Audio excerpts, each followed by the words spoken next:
Zygor Guides, Gamer Advantage, NordVPN, Glitch Energy, Streamlabs, and is proud to support our partnered charity, Safe in Our World.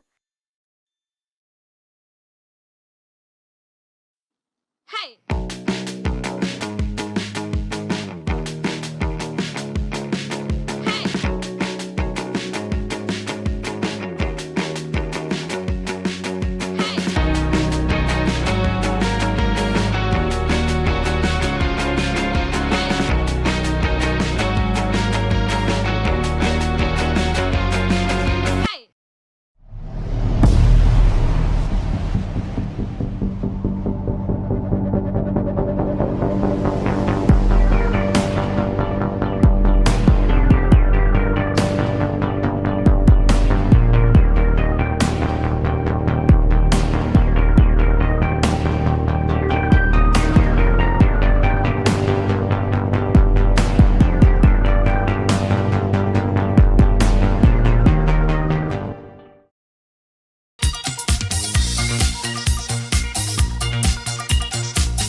Power level your characters, make lots of gold, and accomplish more in World of Warcraft with Zygor Guides.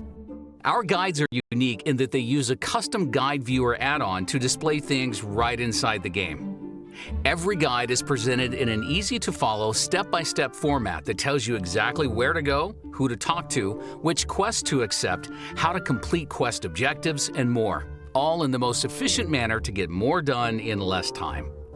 Since the guides are in-game, they can dynamically detect your progress, update in real time, and automatically skip forward as you complete steps. Finding your way around couldn't be easier thanks to our custom waypoint arrow that works like an in-game GPS, generating the fastest directions to your next location, factoring in every method of travel including flight paths, items, portals, and more. You'll no longer find yourself wondering where to go or what to do next ever again.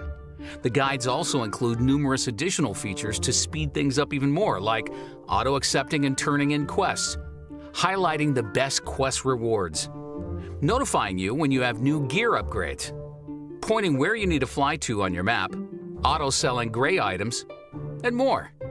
We offer guides for virtually every aspect of the game, including leveling, dungeons, dailies, professions, collectibles, and achievements.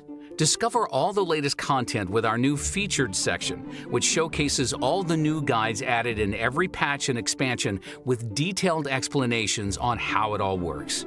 Or search our entire collection to find a guide for almost anything you want to do.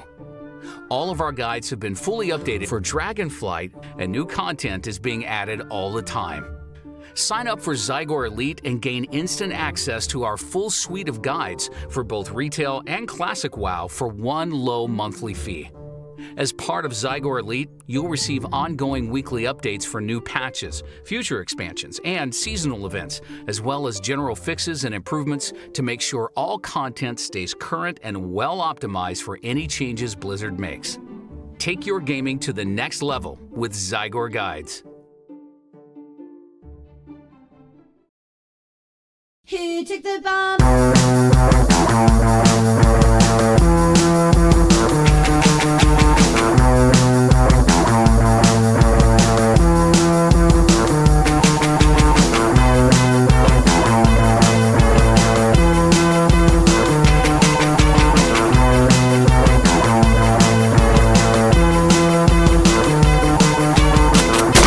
See you later.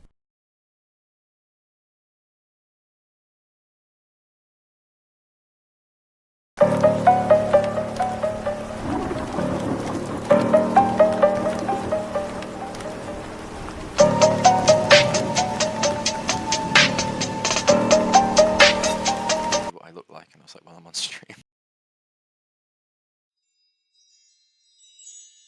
The Starship World of Warcraft community is proudly supported by Blizzard Entertainment, Zygor Guides, Gamer Advantage, NordVPN, Glitch Energy, Streamlabs, and is proud to support our partnered charity, Safe in Our World.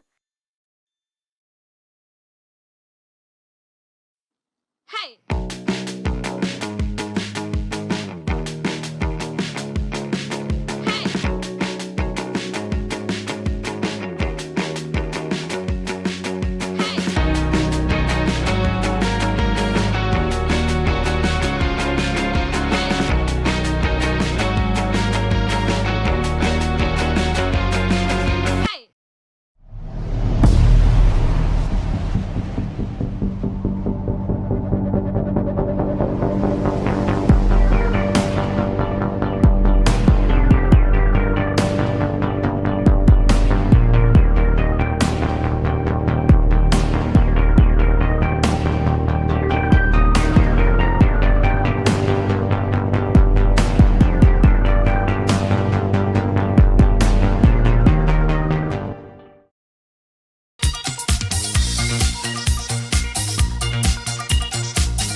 Power level your characters, make lots of gold, and accomplish more in World of Warcraft with Zygor Guides. Our guides are unique in that they use a custom guide viewer add-on to display things right inside the game. Every guide is presented in an easy-to-follow, step-by-step format that tells you exactly where to go, who to talk to, which quests to accept, how to complete quest objectives, and more, all in the most efficient manner to get more done in less time. Since the guides are in-game, they can dynamically detect your progress, update in real time, and automatically skip forward as you complete steps. Finding your way around couldn't be easier thanks to our custom waypoint arrow that works like an in-game GPS, generating the fastest directions to your next location, factoring in every method of travel including flight paths, items, portals, and more.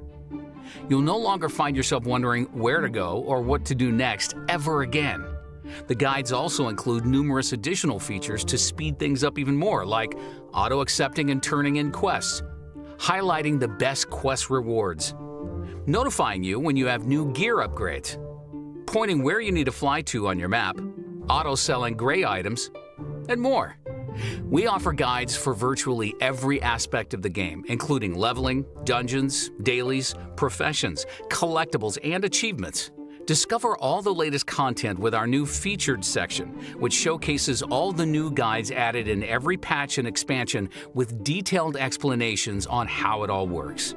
Or search our entire collection to find a guide for almost anything you want to do. All of our guides have been fully updated for Dragonflight, and new content is being added all the time.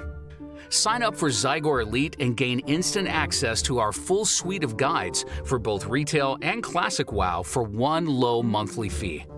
As part of Zygor Elite, you'll receive ongoing weekly updates for new patches, future expansions, and seasonal events, as well as general fixes and improvements to make sure all content stays current and well optimized for any changes Blizzard makes. Take your gaming to the next level with Zygor Guides. Who took the bomb?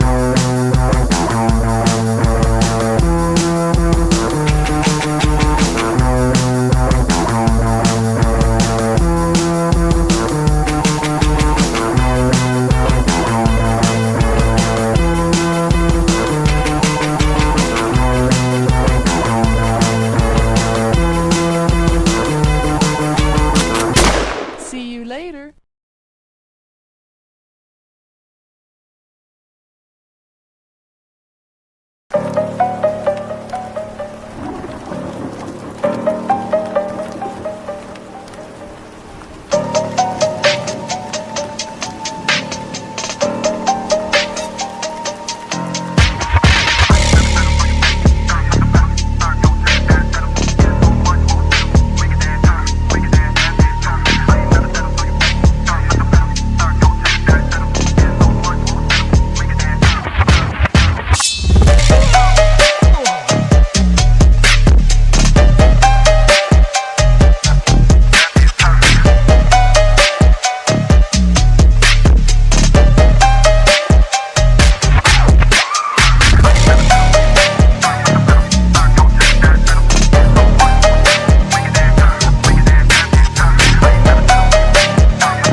NordVPN not only encrypts your traffic and changes your IP address, but also has tons of other top VPN features that give you maximum protection. VPN can sometimes be vital, especially if you operate in countries with low internet freedom index or restricted freedom of speech. In such situations, your online actions can lead to fines or even imprisonment.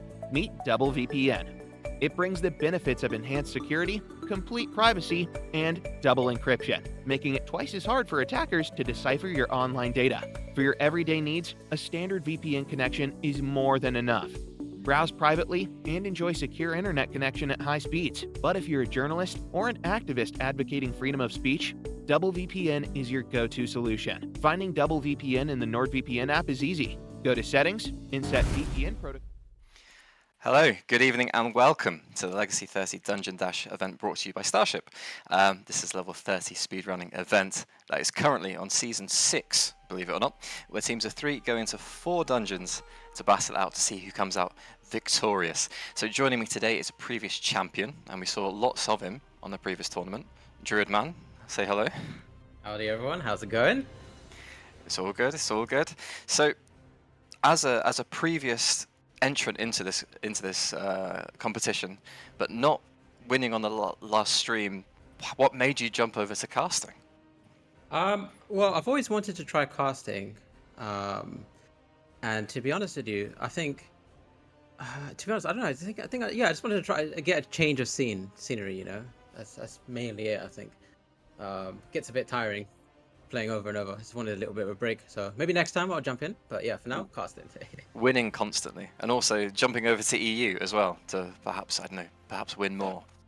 Controversial. Yeah. Controversial. It's actually on the cards. I've actually leveled up a couple of 30s on EU, so no spoilers, but potentially might be playing in a future tournament on EU side rather than A.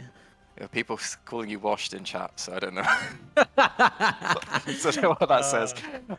So as the actually main theory crafter behind all of the Legacy 30 content, yeah, can you perhaps talk to us a bit about the meta and perhaps a change between the previous tournament and this one? Yeah, so from what I remember, obviously last tournament was in Dragonflight. Now with the War Within, we have Evokers, a new class joining us at level 30.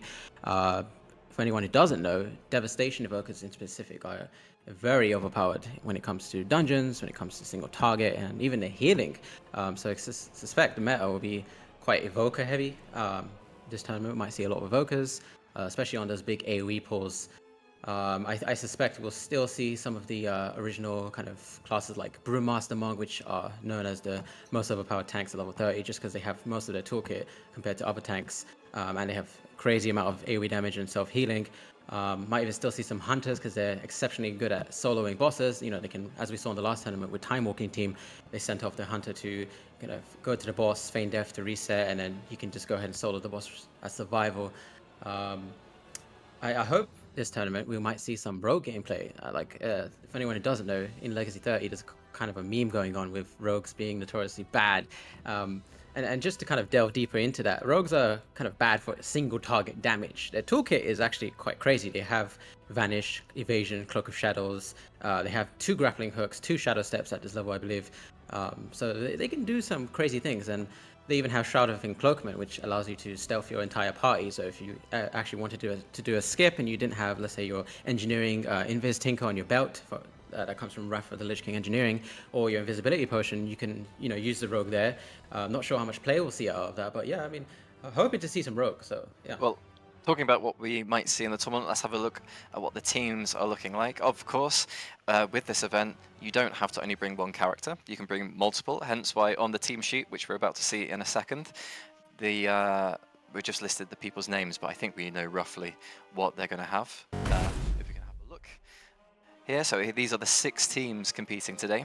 We have Death Pact, Echoes of the Past, Rip Time Walking with a fantastic logo, Busy Boys, Triple Threat, and perhaps the best logo of them all, Throw Round 1.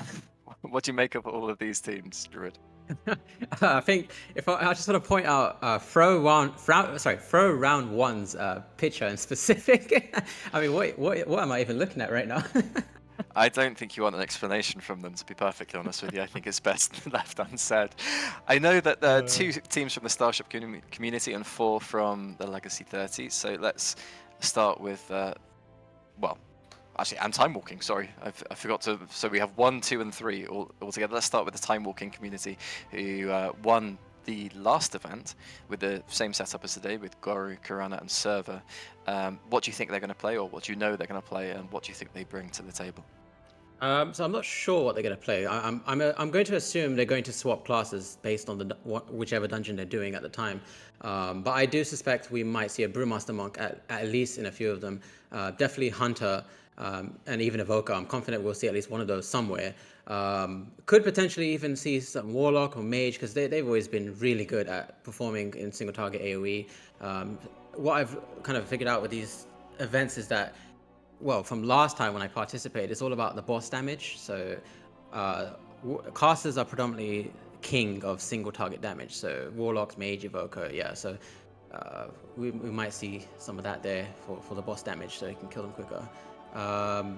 Yeah, I think that's pretty much it. Yeah, I think for the Starship teams, they're mostly running the same sort of setup, with having a Hunter, a Brewmaster, Yep. Monk, and having one of those Evokers, or I think one of them might even be running a Mage. But let's have enough of those teams. We'll see what they bring to the table in a second. Let's have a look at what they're all fighting out for today in terms of the prizes that they might possibly win. So here we go. You see what they get for first, second, and third. It's all for pretty good prizes here, don't you think, Druidman? Yeah, definitely. You get 1.5 million gold for winning first place. I mean, last tournament we only had the gold prize. Now we've got the epic edition of the War Within and 60 days of game time. So I think it's incredible prizes, and even third place getting a prize. So you know, it's not all about just winning that first place. You still get something even if you come third. So I think it's amazing. Yeah. Well, let's talk about some of the dungeons just between us, with while possibly having another look at the teams that are going to enter today. So we have Blackrock Caverns, Azshara, Algeth'ar Academy, and Zul'Farrak. We did some testing previously. What do you think are going to be some of the sticking points for some of these teams coming up into the different rounds?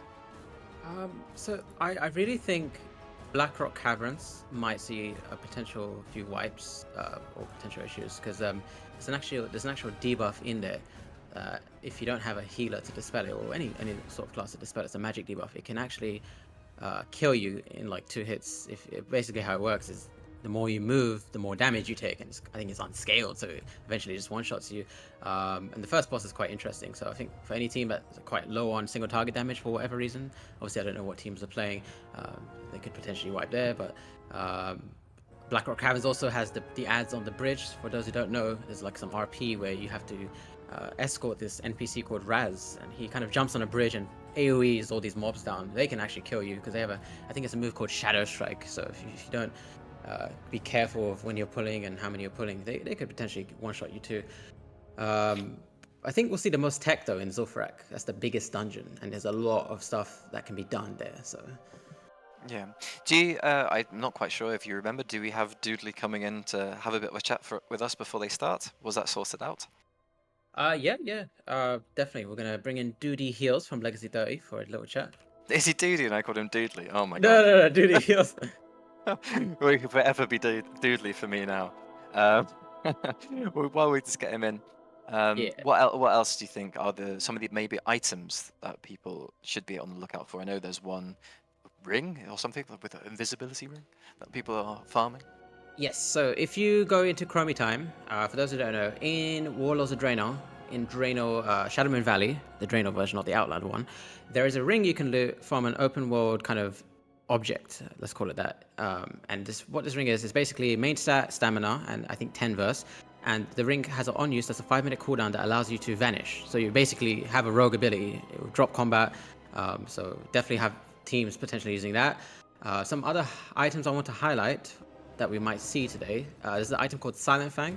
I actually used that last tournament on my Brewmaster Monk. So Silent Fang, it's actually from Old Scholarmance, which was brought back in patch 10.2.7 by Blizzard. What this weapon does, it reads, it has a chance on hit effect. And I'll explain that mechanic in a moment. But what it does is when you hit mobs, you have a chance to silence them.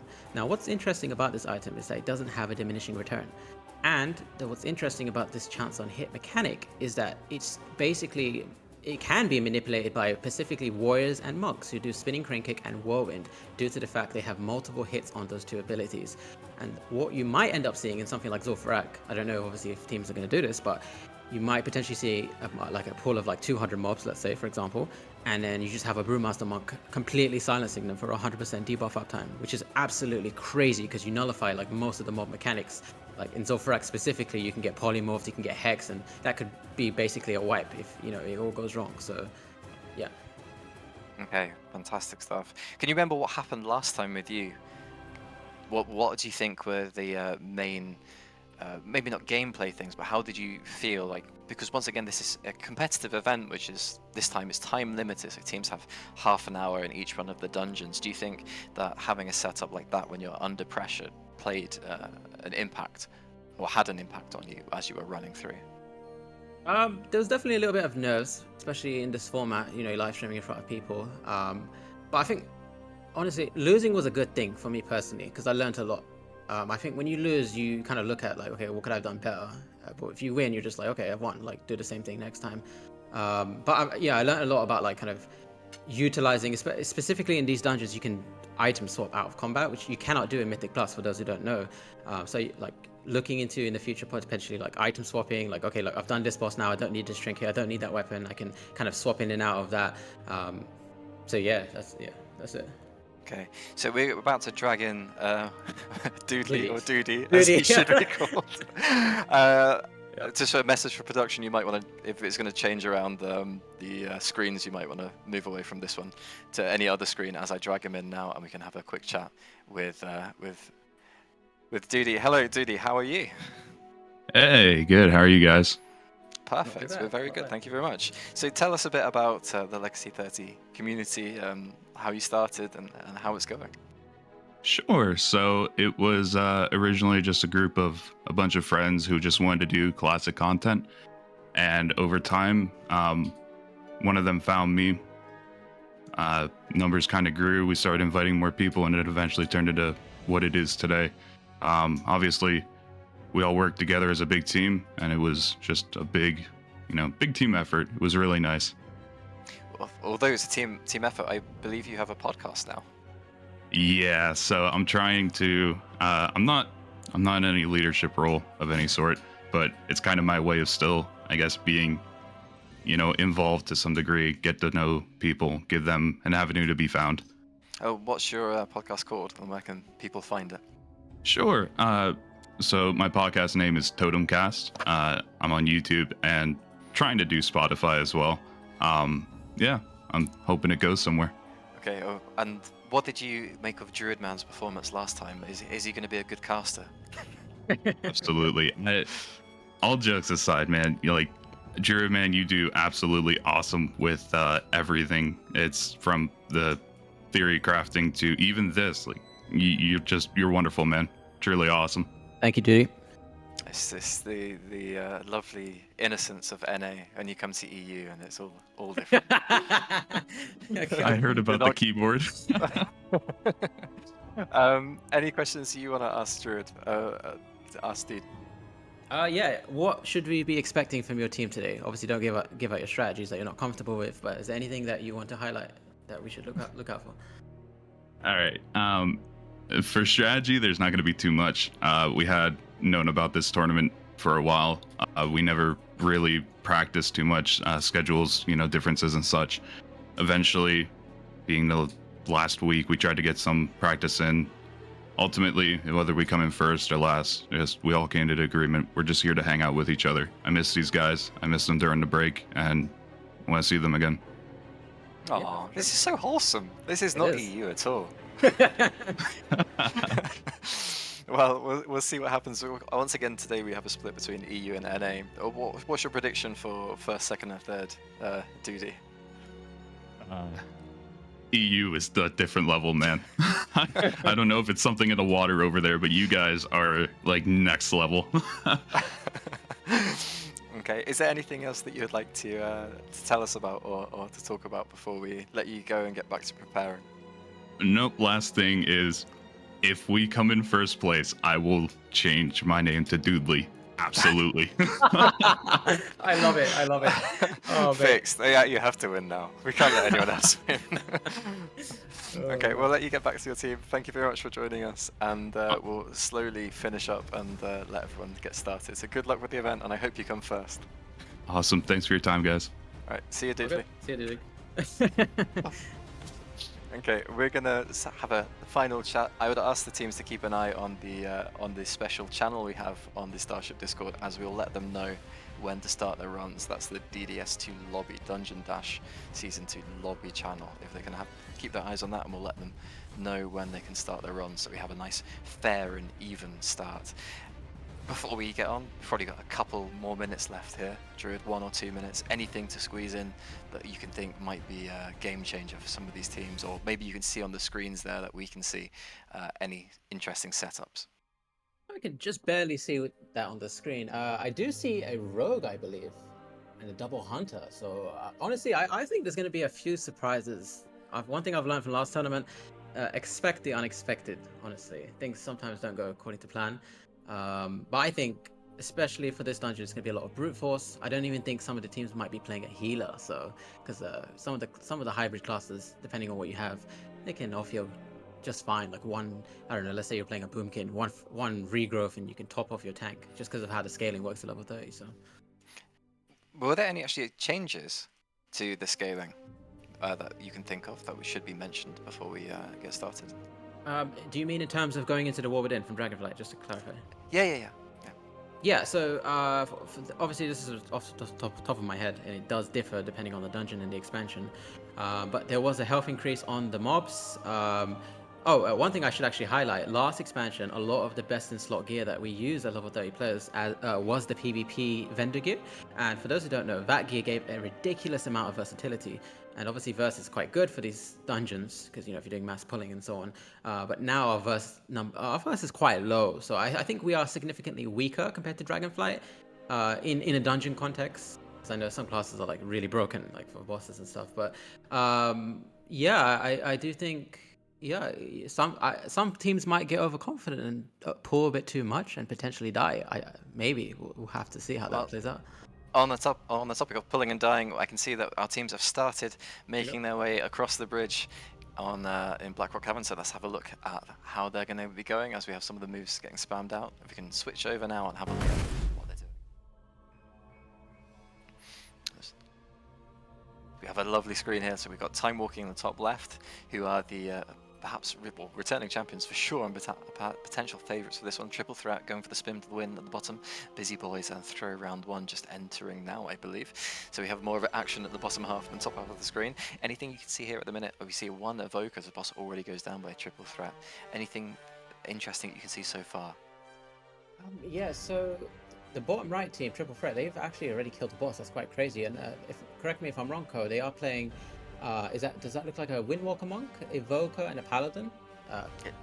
It looks like something like this. Is very interesting setup. If we can have a zoom in on specifically on Team Triple Threat, let's have a watch of them, and we can see what they're doing a bit closer.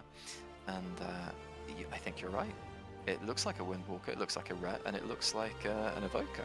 It's quite an interesting setup. Although they haven't skipped the bridge, there was something that we were playing with. We're going further along the bridge, pulling them all back at the same time for us to cleave. Perhaps that's something they could do next time. Perhaps they're just prioritizing movement speed here, although perhaps Paladin is an interesting choice for that one, unless I'm mistaken. Yeah, one thing to note, they are playing a Prop Pally, Windwalker Monk, Devastation Evoker, and one thing to note specifically about the War Within for Prop Pally is that they have a phenomenal amount of AoE now. Since last patch, they gave Paladins a level 30 Divine Toll, and Refining Fire. What those two talents do is throw Avenger Shield. Well, one of them throws Avenger Shields at literally every single mob individually, and then bounces to each mob. So you can do up to like 25 Avenger Shields on a decent sized pool of at least 6 mobs. And then Refining Fire is your new top damaging ability. So actually, Prop Paladins are phenomenal for big pulls, which, you know, I don't think you can do many big pulls in Blackrock Caverns because of how the layout is, but yeah, it's absolutely phenomenal. But the only area you could do those big pulls is after the fiery boss, I can't remember the name, where you're dragging through the fire pill and you have that long section. But as we found out previously, if you try and do that, then you just get that horrible move on you where you have to stand still. So it doesn't really help really anything, does it? I don't know how you would pull big there without a misdirect or something like that anyway. So perhaps maybe this is just what they have prepared, and that's the best character they have for this. It's not a bad character to have, although it did get nerfed recently, didn't it? I believe it got a bit of a nerf to the debuff that you were talking about. Yes, I think it did. One thing to note, which is very interesting, is how some of these teams play out the third boss in here, just the fire boss, which is after Corla. Because that boss, you put him in a fire in the center of the room, and he takes an increased damage buff. So I wonder if teams are gonna run on past here and just leave one person to solo that boss. What's interesting though, the longer you keep him in the fire, the more AoE damage the raid takes. And from my limited testing, it doesn't matter where you are in the dungeon. If that boss is in the fire, you take damage. So, I mean, you got triple threat here on the top right. I think that, yeah, they're all just going to be killing the boss, and he'll go down pretty fast. So I'm interested if you're going to keep him in. Yeah, you're just going to keep him in and nuke him down. Well, that's what we were playing with before. And the other interesting thing with this, the add-on that you can see in the bottom left of all these team screens, it's the official add-on for this event. It's not changed. The percentage is static per mob, so every one of these mobs around the outer circle here will give exactly the same amount as any other mob, so it's just a pure numbers counter. So the more efficiently they can do that, the better it would be.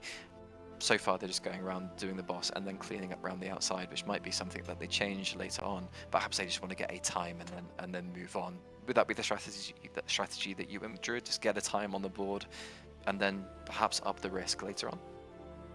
yes, most likely in Blackrock Caverns. What I will say about this room that Triple Threat are in right now is that those trogs, like you said, is static mob count, so you can kill anything and get mob count. So it's a free count to kill those trogs around the room. Obviously, you have to figure out an efficient way to pull them, because as you saw, I think they had their Windwalker monk running around the room killing it, and obviously, if you're just running around doing it, you can lose a lot of time. So I'm interested to see how like time walking teams handle that. Oh, he's got randomly killed. What was that to? Was that to the debuff that we talked about before? I didn't actually catch it, but I believe it was. Yeah, so if it was that, yes, it was the debuff I mentioned before, where if you keep moving, you just die eventually. So you have to get it dispelled. Or like in the case of Triple Threat, they have the Paladin, so they can bubble it off. But obviously that's a 5-minute cooldown. Yeah, one thing I wanted to add in actually is that you can kill critters in here too. So what I did last tournament is I actually enabled nameplates for critters, and you can get a few mob counts from doing that. So that's a little cheeky. bit of a tick. That sounds cheeky. You shouldn't be telling people this. They're gonna change the whole setup now. Yeah, I mean, you're gonna have to ban anything that spawns critters in next time, aren't you? Otherwise, people are gonna 100% the mob count at the beginning of the dungeon. But probably shouldn't have mentioned that one. But never mind, we'll move on.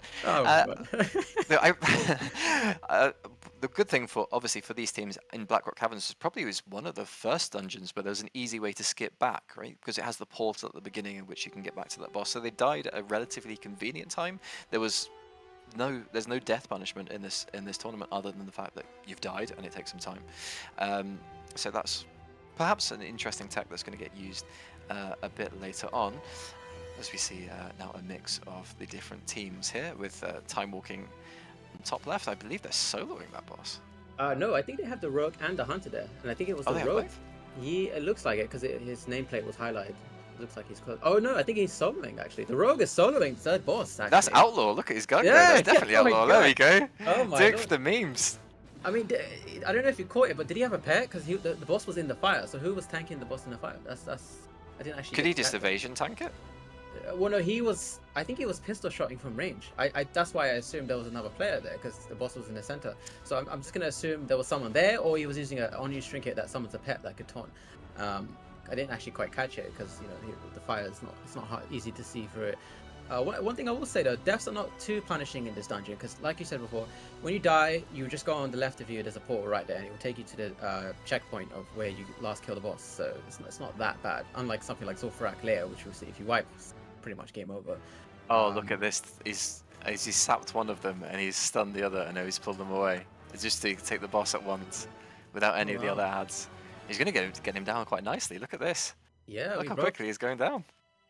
Honestly, for all the memes that we've been seeing about Rogue, I'm glad to see Rogue going over here and soloing some of the bosses. Like I said, they have most of their toolkit at level 30, so like we saw the sap coming out the blind. I'm not sure what he did to the third dog there. I know the fourth one in the back doesn't get pulled, but yeah, Rogue is phenomenal, you know. I don't know in terms of their survivability though. He does seem to be playing well, actually, he's not playing Outlaw. He's playing Assassination. He changed. He was playing Oh. Outlaw for sure because he had the gun and he respec to Assassination, I think.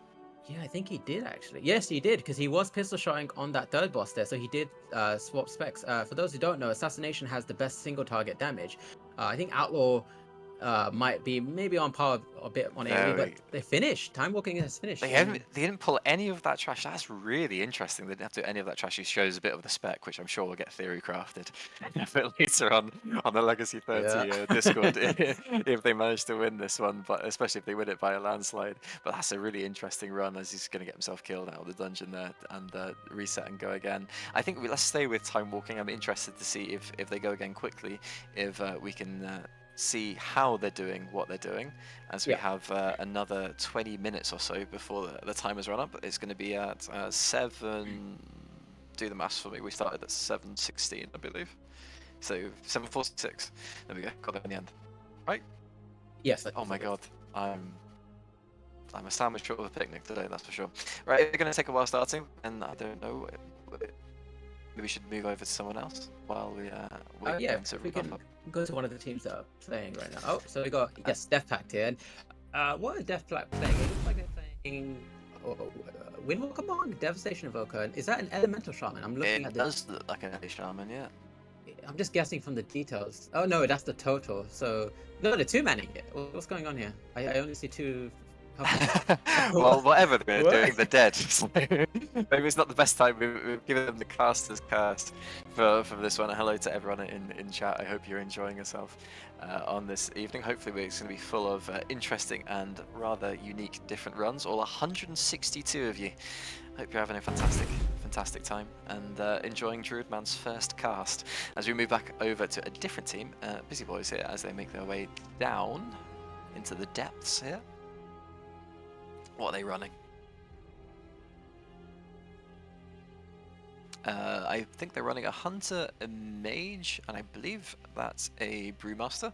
Although I'm kind of struggling to make out what exactly is going on their stream right now. I don't know if my eyes are deceiving me. And they are on the... Yeah, I think there was a delay on the stream there for a second, but they are playing, the Busy Boys are playing Survival Hunter, Windwalker Monk, and it looks to be Arcane or Frost Mage. I doubt, yeah, it's Arcane Mage, yeah. Is there much, well, this is an interesting question maybe for some of the people watching, is there much of a difference between the Mage specs, would you say, at this level? Is there one that's just straight trolling if you play it, and one that's just absolutely the best, or can you get away with all of them being viable? No, so I'd say Fire is, you're trolling if you're playing Fire. It's honestly, it's as memey as the memes about Rogue. It doesn't have its toolkit. Frost is phenomenal for AoE, even single target. Arcane does pull slightly ahead on the single target, and Arcane wins on burst AoE, but Frost has more consistent AoE. But you can get away with Arcane, but definitely not Fire. Okay, as we go back over to the full screen here, and we see the bottom right, here we go, here's the skip, he's run past all those mobs, he must have gone straight through. What's going to happen here? He's pulled that one, that's just, oh, this is really interesting. I believe this is something we were trying to do, perhaps? To pull all of those things down? Oh no, he's done something completely different, never mind. I have no idea what he's doing. Wait, the Rogue's wiped here? Yeah, I'm kind of confused, what's the strat here now? He's run out. I think they're resetting, Time Walking team. Yeah, it looks like they're just resetting. That's not part of some big brain strat. Maybe it is. Maybe I'm too smooth brain to understand what's going on. But it looks like they might have just wiped and going for a reset instead. We need to have a quick look at what some of the times are for some of this. Just give me a second. As we see a few of the different teams. Let's have a look at Echoes of the Past. Let's cue that up as we've moved over now. And see what they are playing. I can't actually see what they're... It looks like a Devastation Evoker and... I don't know. Druidman, you're going to have to help me out with this one. So Echoes of the Past are playing triple evoke. Wait, what am I looking at? Triple? I can't actually make it out. No, it looks like triple evoker, triple Devastation Evoker. That's actually what I'm seeing. Triple dev. Okay, this is a super interesting one. Obviously, as you were saying earlier, they've just been brought to fruition, shall we say, for the level 30s. They seem to be doing an absolute chunk of damage there. Yeah, Are they one of the better damage dealers? they are the best single target damage dealers out of every other class. The only one that comes slightly behind is Shadow Priest, but that's specifically for bosses. The AoE is unrivaled, however. They can Fire Breath, Deep Breath, and completely wipe out a pact of mobs. So I'm looking forward to seeing Echoes of the Past in Zul'Farrak. I don't know how you manage doing a big pull as triple evoker, because obviously the survivability issues and mobs potentially locking you down. But if you can manage to like pull big, you can pretty much wipe out the pact in like 3 or 4 seconds if you coordinate your triple deep breath, because it does a ridiculous amount of damage at this level. So look out for Echoes of the Past in Zul'Farrak. I think is that or even in Eye of Azshara, because they got quite mob dense. They're mob dense dungeons. So yeah. Okay, I see that we have sometimes we have a lovely spreadsheet set up now. I see. We have Busy Boys with a 455, Throw Round 1 with a 417 as their best, Triple Threat with a 631, and we are still missing times for Death Pact, Echoes of the Past, and Rip Time Walking. They've got to make sure they actually set a time. I'm sure they're just using a different strategy, right? To just try their best strategy over and over and really hope that it comes off, and maybe they're going to have the last run as the safe run as we get up to just over 15 minutes left, just halfway through round 1 with plenty others to go. What do you make about this selection? What do you make of this selection of dungeons? Do you think that is varied enough? What do you think is going to be the challenge for the next one, which I believe is Eye of Azshara, just talking, leading in slightly as opposed to Blackrock Caverns? I think Blackrock Caverns is a good entry dungeon in the pool of 4 dungeons that we have. It's decent. You can still wipe in it. Obviously, we did see like even Time Walking team who won the last tournament. They had a small incident where the rogue wiped, and then they obviously reset, which they can do. But things can go wrong in here. I think compared to the next dungeon, Eye of Azshara, it's going to be a completely different ballgame though. Eye of Azshara, there's a lot of different routes you can take. The dungeon is quite massive, and from my understanding, a lot of the mobs have quite a lot of difficult CC, like polymorphs and annoying debuffs. There's even one debuff where you get stunned and you lose your player frame, so you can't even see your health and how low you are, which is quite frustrating. So I think any team just going in thinking, oh, I'm just going to pull everything, I have a tank, it doesn't matter. No, like honestly, you have to strategically pull in there and be careful what you're pulling, and I think you have to manage up your interrupts. We will see stuff like engineering bombs go out for specs that may not have so many interrupts. Oh, we do see a death on Echoes of the Past here. I think it was that debuff. I don't know the name, but yes, the debuff where you move and you take damage. So do see This is super deadly. It's definitely causing all sorts of trouble. You just got to be really disciplined to keep an eye out for it, don't you? It does come out of nowhere seemingly. When you at that section, that has to be what your eyes are on. But this is perhaps the most annoying bug, as we see here, as you go through the portal, it resets your camera. Especially for someone like me who has that unbound because they have it on a different button, but never mind. Although maybe it was maybe it was on purpose, Death. I don't know. Or maybe he's making the most of it. What do you reckon? Was it on purpose, or he's just making the most of what's going on? Well, it did look like he died from the debuff, but I think he's just making the most of it because he's getting mob count here. I think they're 5 or 6% behind their 100% mob count, so he can actually get it here by killing these trogs. He does pull the fire out. I don't know if that was intended, but hopefully he should be able to just kill it. Yeah, we're being able to jump away. Obviously, one of the interesting things for those of you who don't know how this works is about the speed gems. Talk to us a bit about the speed gems and the Shadowlands setups that you can do for this event. Yes, so if anyone played in Shadowlands, there was a gem in the auction house. Basically, what it does is for each unique Shadowland gem you have, you get a speed increase. Now, back in Shadowlands, you didn't have sockets on every single piece of gear like we did. If you remember back in like Wrath, you had like 3 sockets on every piece of gear. Now, because we can use this at level 30 and we have ridiculous amount of sockets, so you can get up to like 20 sockets. You basically put the speed gem in, you make sure you socket each piece of different gear with different variations of stats like haste, verse, and crit. Let's say you have 3 sockets in one piece, and then you can hit speed cap pretty easily.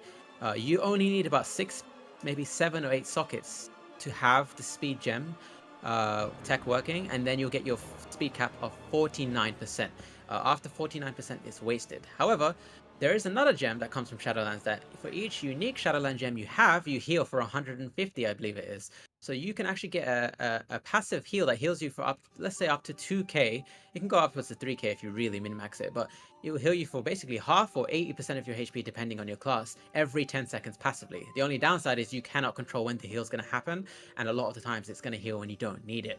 But I think a lot of teams will be playing this, especially because now this expansion, you need half as many gems to get that cap, whereas last expansion you had to commit every single one of your gem sockets in order to get the speed cap. And last expansion we were using mastery gems with main stat, which was very important, whereas now we don't use those mastery gems anymore because they've been kind of squished around and they're not the best anymore. So Yep.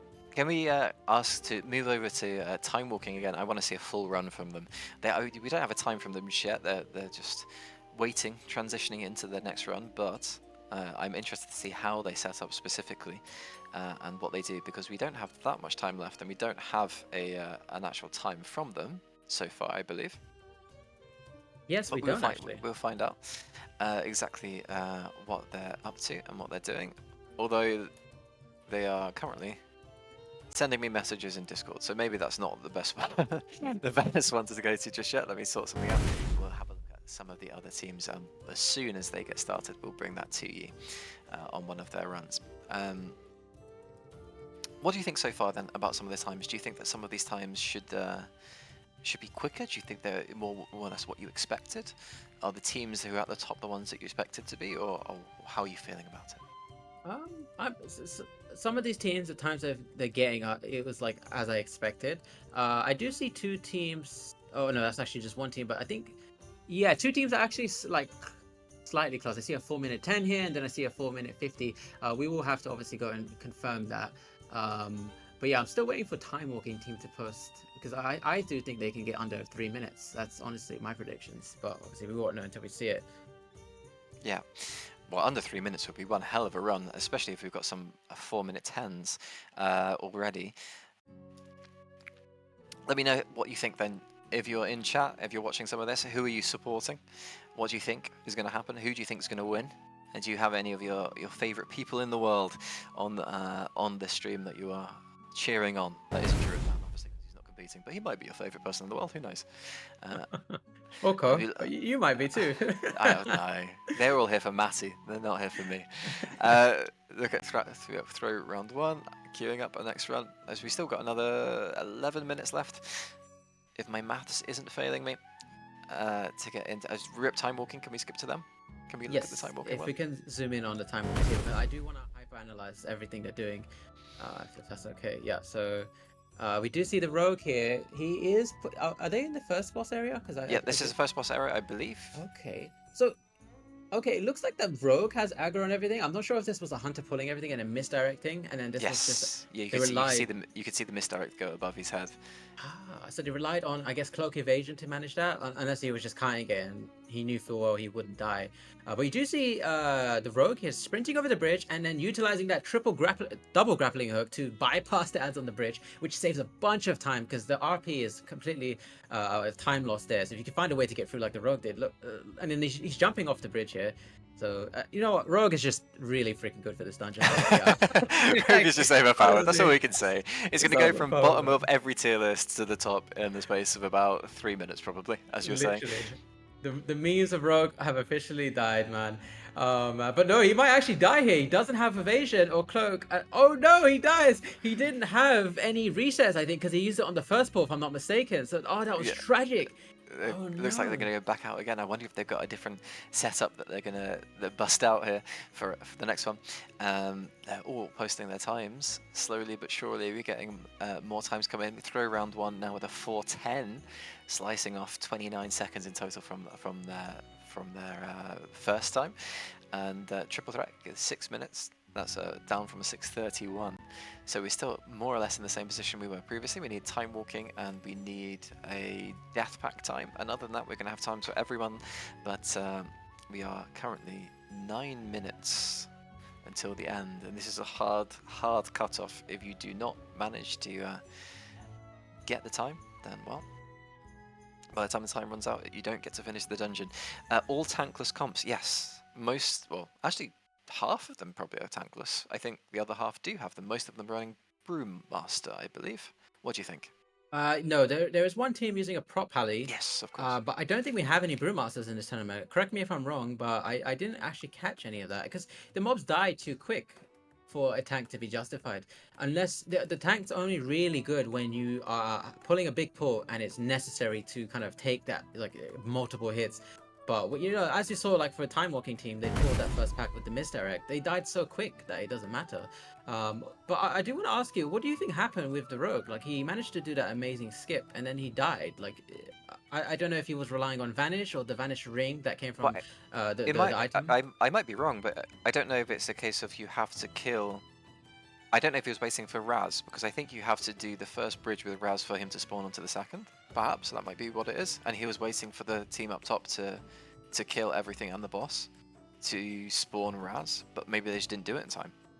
Maybe, yeah. I mean, obviously I've got limited testing here, but I do know, yeah, you can run ahead and trigger even the portals. I think once the RP takes place after you kill a boss, you can go ahead, like you see the third boss, Crash Steel Sender. You don't have to kill him for the portal to actually send you here. So if you die, I'm from what I remember, yeah, you can just portal and come straight back here, even if you don't kill this boss. So, but we are seeing a lot of wipes from a lot of teams. Not a full group wipe, but individuals actually dying in this place. Although, okay, we have one time from Time Walking, which is the one I think we actually saw it, didn't we? We saw him change into Assassination and kill it. They got a 408 and throw round one are on a 410. Ooh. Yeah, so we're gonna have to obviously double check everything, but I did not expect that, to be honest with you guys. Honestly, my predictions were Time Walking would win by a landslide for the Blackrock Caverns at least. The fact they are 2-second gap, obviously we'll confirm what the actual gap is, but that's crazy, man. Honestly, well played to what team was it? I forgot. Throw round one. Yes, throw round one. It was Squishy Flaps team. Yes, honestly, well played to them. They have done phenomenal to even get 2 seconds of a gap. We've probably got enough. If they really push it, if they're halfway through one now, then they can absolutely manage to get 2 more runs in if they're halfway through. So we're going to have a look between throw round one and time walking as we get up to this point. Those are the 2 teams that we need to focus on, both throw round one and the time walking team, as we need to have a look and see if either of them are going to beat the other one. And we're currently on throw round one here on the right as they're going around, getting extra mob count. Perhaps stacking them up. This is the area, if you're watching, you probably remember us talking about earlier, where they'll put a debuff on you where if you move, then you'll pretty much instantly die. It's an obnoxious amount of damage. If you hit something like a roll or any movement effects, then I'm pretty sure you just instantly die. But if you walk, then you have maybe half a second to stop, something like this. Can we have a look at time walking production as they've started the run? They've got exactly the same point as they got the last time. I really want to point out, Time Walking is playing Rogue with Worgen. You don't see many Worgens at level 30, but the only thing I can think of the top of my head is the fact they get the True Flight ratio, which gives you a 40% speed increase. And considering the Rogue's running ahead, triggering all this RP and doing a few solos, well, he's actually cheat death. Cheat death. Well, I think he's intentionally wiping here. I think he did mention that was a part of the strat. I did read that in chat. But he's playing Worgen. I think specifically for Blackrock Caverns. Obviously, you can correct me if I'm wrong. Just for that speed increase, because he sprints into the Worgen ratio, and then he has vanish from his rogue ability, and then the ring I mentioned earlier, which can give you another vanish. But yeah, this is honestly amazing. And I think he's even playing Killing Spree. You can do Blade Fury Killing Spree, which is a decent amount of AoE damage. And I think he did do that on the first pour. Yeah, so let's have a look at throw round one then and see if they are any closer as we are. We're also transferring to them as they're dead. So there's definitely a curse of the casters here between these 2 teams. We don't have an updated time for either of them. It does look like throw round one got a 3:54. They're currently in the lead. Time walking has 1 run to pull it out the bag. Oof. Honestly, 1 run left. We've got to go on time walking. We have to stick this on time walking, as they are the ones who are now at the top of the table. They have 3 and a bit minutes, maybe 3.5, until we get to 47 on my clock, not on yours, which is not very far away. So this is going to be super tense if they manage to do this or not. Will they be able to pull this one out the bag? They got 1 run in, a 4:08. Not what you expected at all.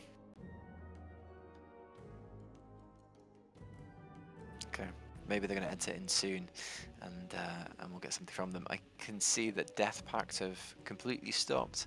I think Triple Threat are happy with their time.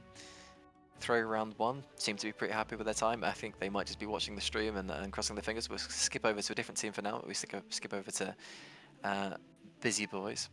Oh, I do want to ask you, do you think Time Walking is playing Rogue intentionally because it's the best strat, or do you think they're just doing it to showcase Rogue? Maybe because they were confident that they would get a time that would win anyway. What do you think? I think they're probably doing it because it was the best strat. Remember, you have not just one evasion, Right. not just one combat drop. You have 2 with the ring and with Vanish.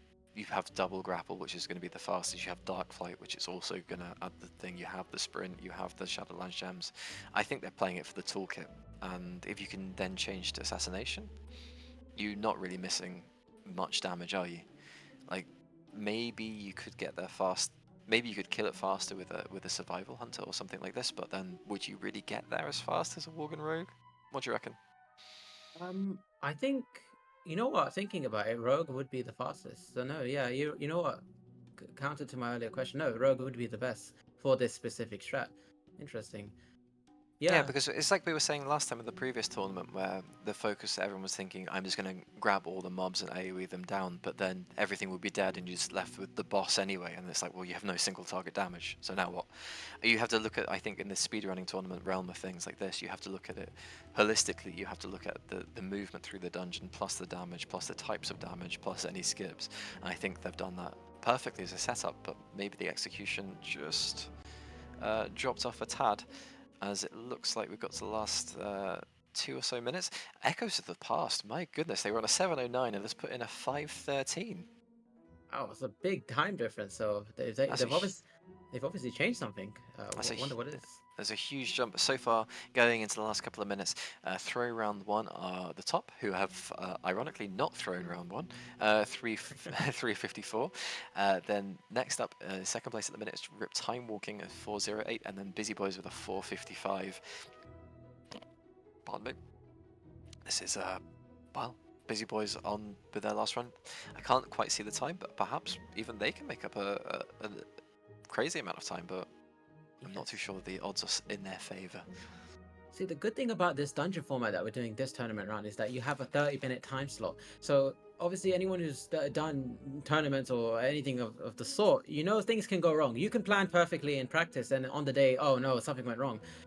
This allows you to obviously make mistakes and then obviously say, hey, I don't want to submit this run, so I'll submit the next one.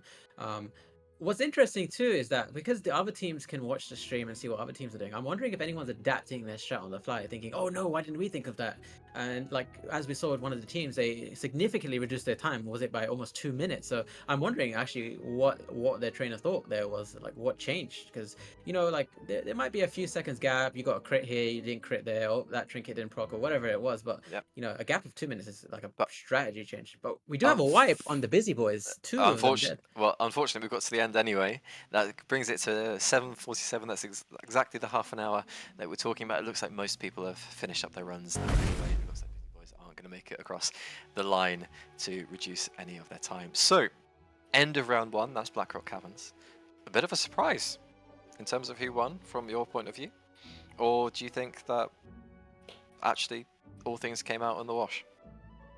Honestly, I'm very surprised. First of all, I didn't expect like people to just die the way they did. I know some of them were intentional, but there were some that were unintentional, and a lot of the teams actually, they either went out to reset or other teams just made use of it and said, hey, like I think we saw with Echoes of the Past, one of them died, the Evokers, and then he just said, hey, I'm gonna start killing these trogs to make sure I get mob count, which I don't know if they needed it, but hey, that works too. Yeah, I didn't expect. I think it was Time Walking, and there was Squishy Flaps team, which I can't remember the team name. Throw round 1. Throw round 1. Yes, they had a 2-second gap, which obviously we'll confirm with the stream and make sure like what the actual gap is. But that's quite crazy, man. Like, no, they won. Oh, they did. They won. Okay. Yeah, they got. So the complete order throw round 1 after that 4:10 when they had the gap, they got a 3:54. Oh yes, you're right, Cole. Oh my goodness, they did. And did Time Walking submit anything after that? Because I did see Time Walking submit. I see nothing submitted after that. I see a 408 at the minute for them, so it puts them in second place. And then Then we had a 450, 451, I believe. Let me just double check something. Can you just talk through as maybe a little bit of Eye of Azshara as we go in? Yes, so now guys, we're entering Eye of Azshara. Obviously, as I mentioned before, this dungeon is quite big. So there's a lot of different paths you can take. Now, the most typical path people take when they go into Eye of Azshara, whether it's, you're pugging, you're leveling up, is they go straight down the middle, they kill Warlord, the first boss, his name's Warlord, and then you take a left. But actually, you can take a right and skip all the way to King Bronzebeard, I believe his name is. Honestly, I can't remember their names for the life of me, but it's a big, giant dude, the third boss. So I'm wondering how teams are going to play this. Are they all going to go the same way? Are they going to have an individual soloing the first boss? Maybe one guy goes left, one guy goes right. What I do know is there's a lot of mobs on the way to the third boss if you're doing a skip from the entrance. I do suspect we'll see a Brewmaster Monk or even Prop Paladin, a tank, being played in this dungeon by some of these teams. I don't think you go in there without a tank. If you're actually trying to win, because yeah, there's a lot of mobs. You need to do a lot of mob pulling to get your count. And yeah, there's a lot of dangerous mobs too that can CC you. Like I mentioned earlier, some of them can hex you, polymorph you. One of them actually like stuns you, and you can't even see your health frame, so you don't even know if you're about to die or not. And I don't even know if you can immune out of them. Like one of them actually, I think it puts you in a vehicle the way it looks, because like your player frame turns into like a bubble. So I think that classifies as a vehicle if technically that's how it works. But yes, I think teams will obviously be playing that Brewmaster Monk, and I do hope to see a lot of strategic pulling and use of cooldowns, like leg sweep. There's like evokers have, or rather Drakfir have the ratios that can knock things back. So there's a lot of those casters you do want to knock them back to prevent a lot of that damage coming out.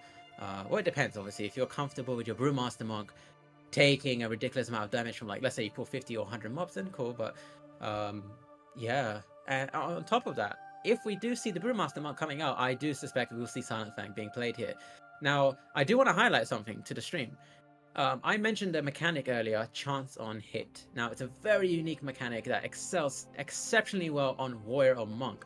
But I don't think we're going to see Warrior here. But specifically on Monk, when you're rushing Jadewind, you're getting 4 hits per tick, plus Spinning Crane Kick, giving you 5 hits per tick. That's 9 hits per second, or even less depending on your haste. Now, it's 9 attempts per second on average. Obviously, I could be missing 1 or 2 hits to silence your enemy, which then means you may not need, like as I mentioned, you might need all these interrupts and like AoE stuns. You may not need all that.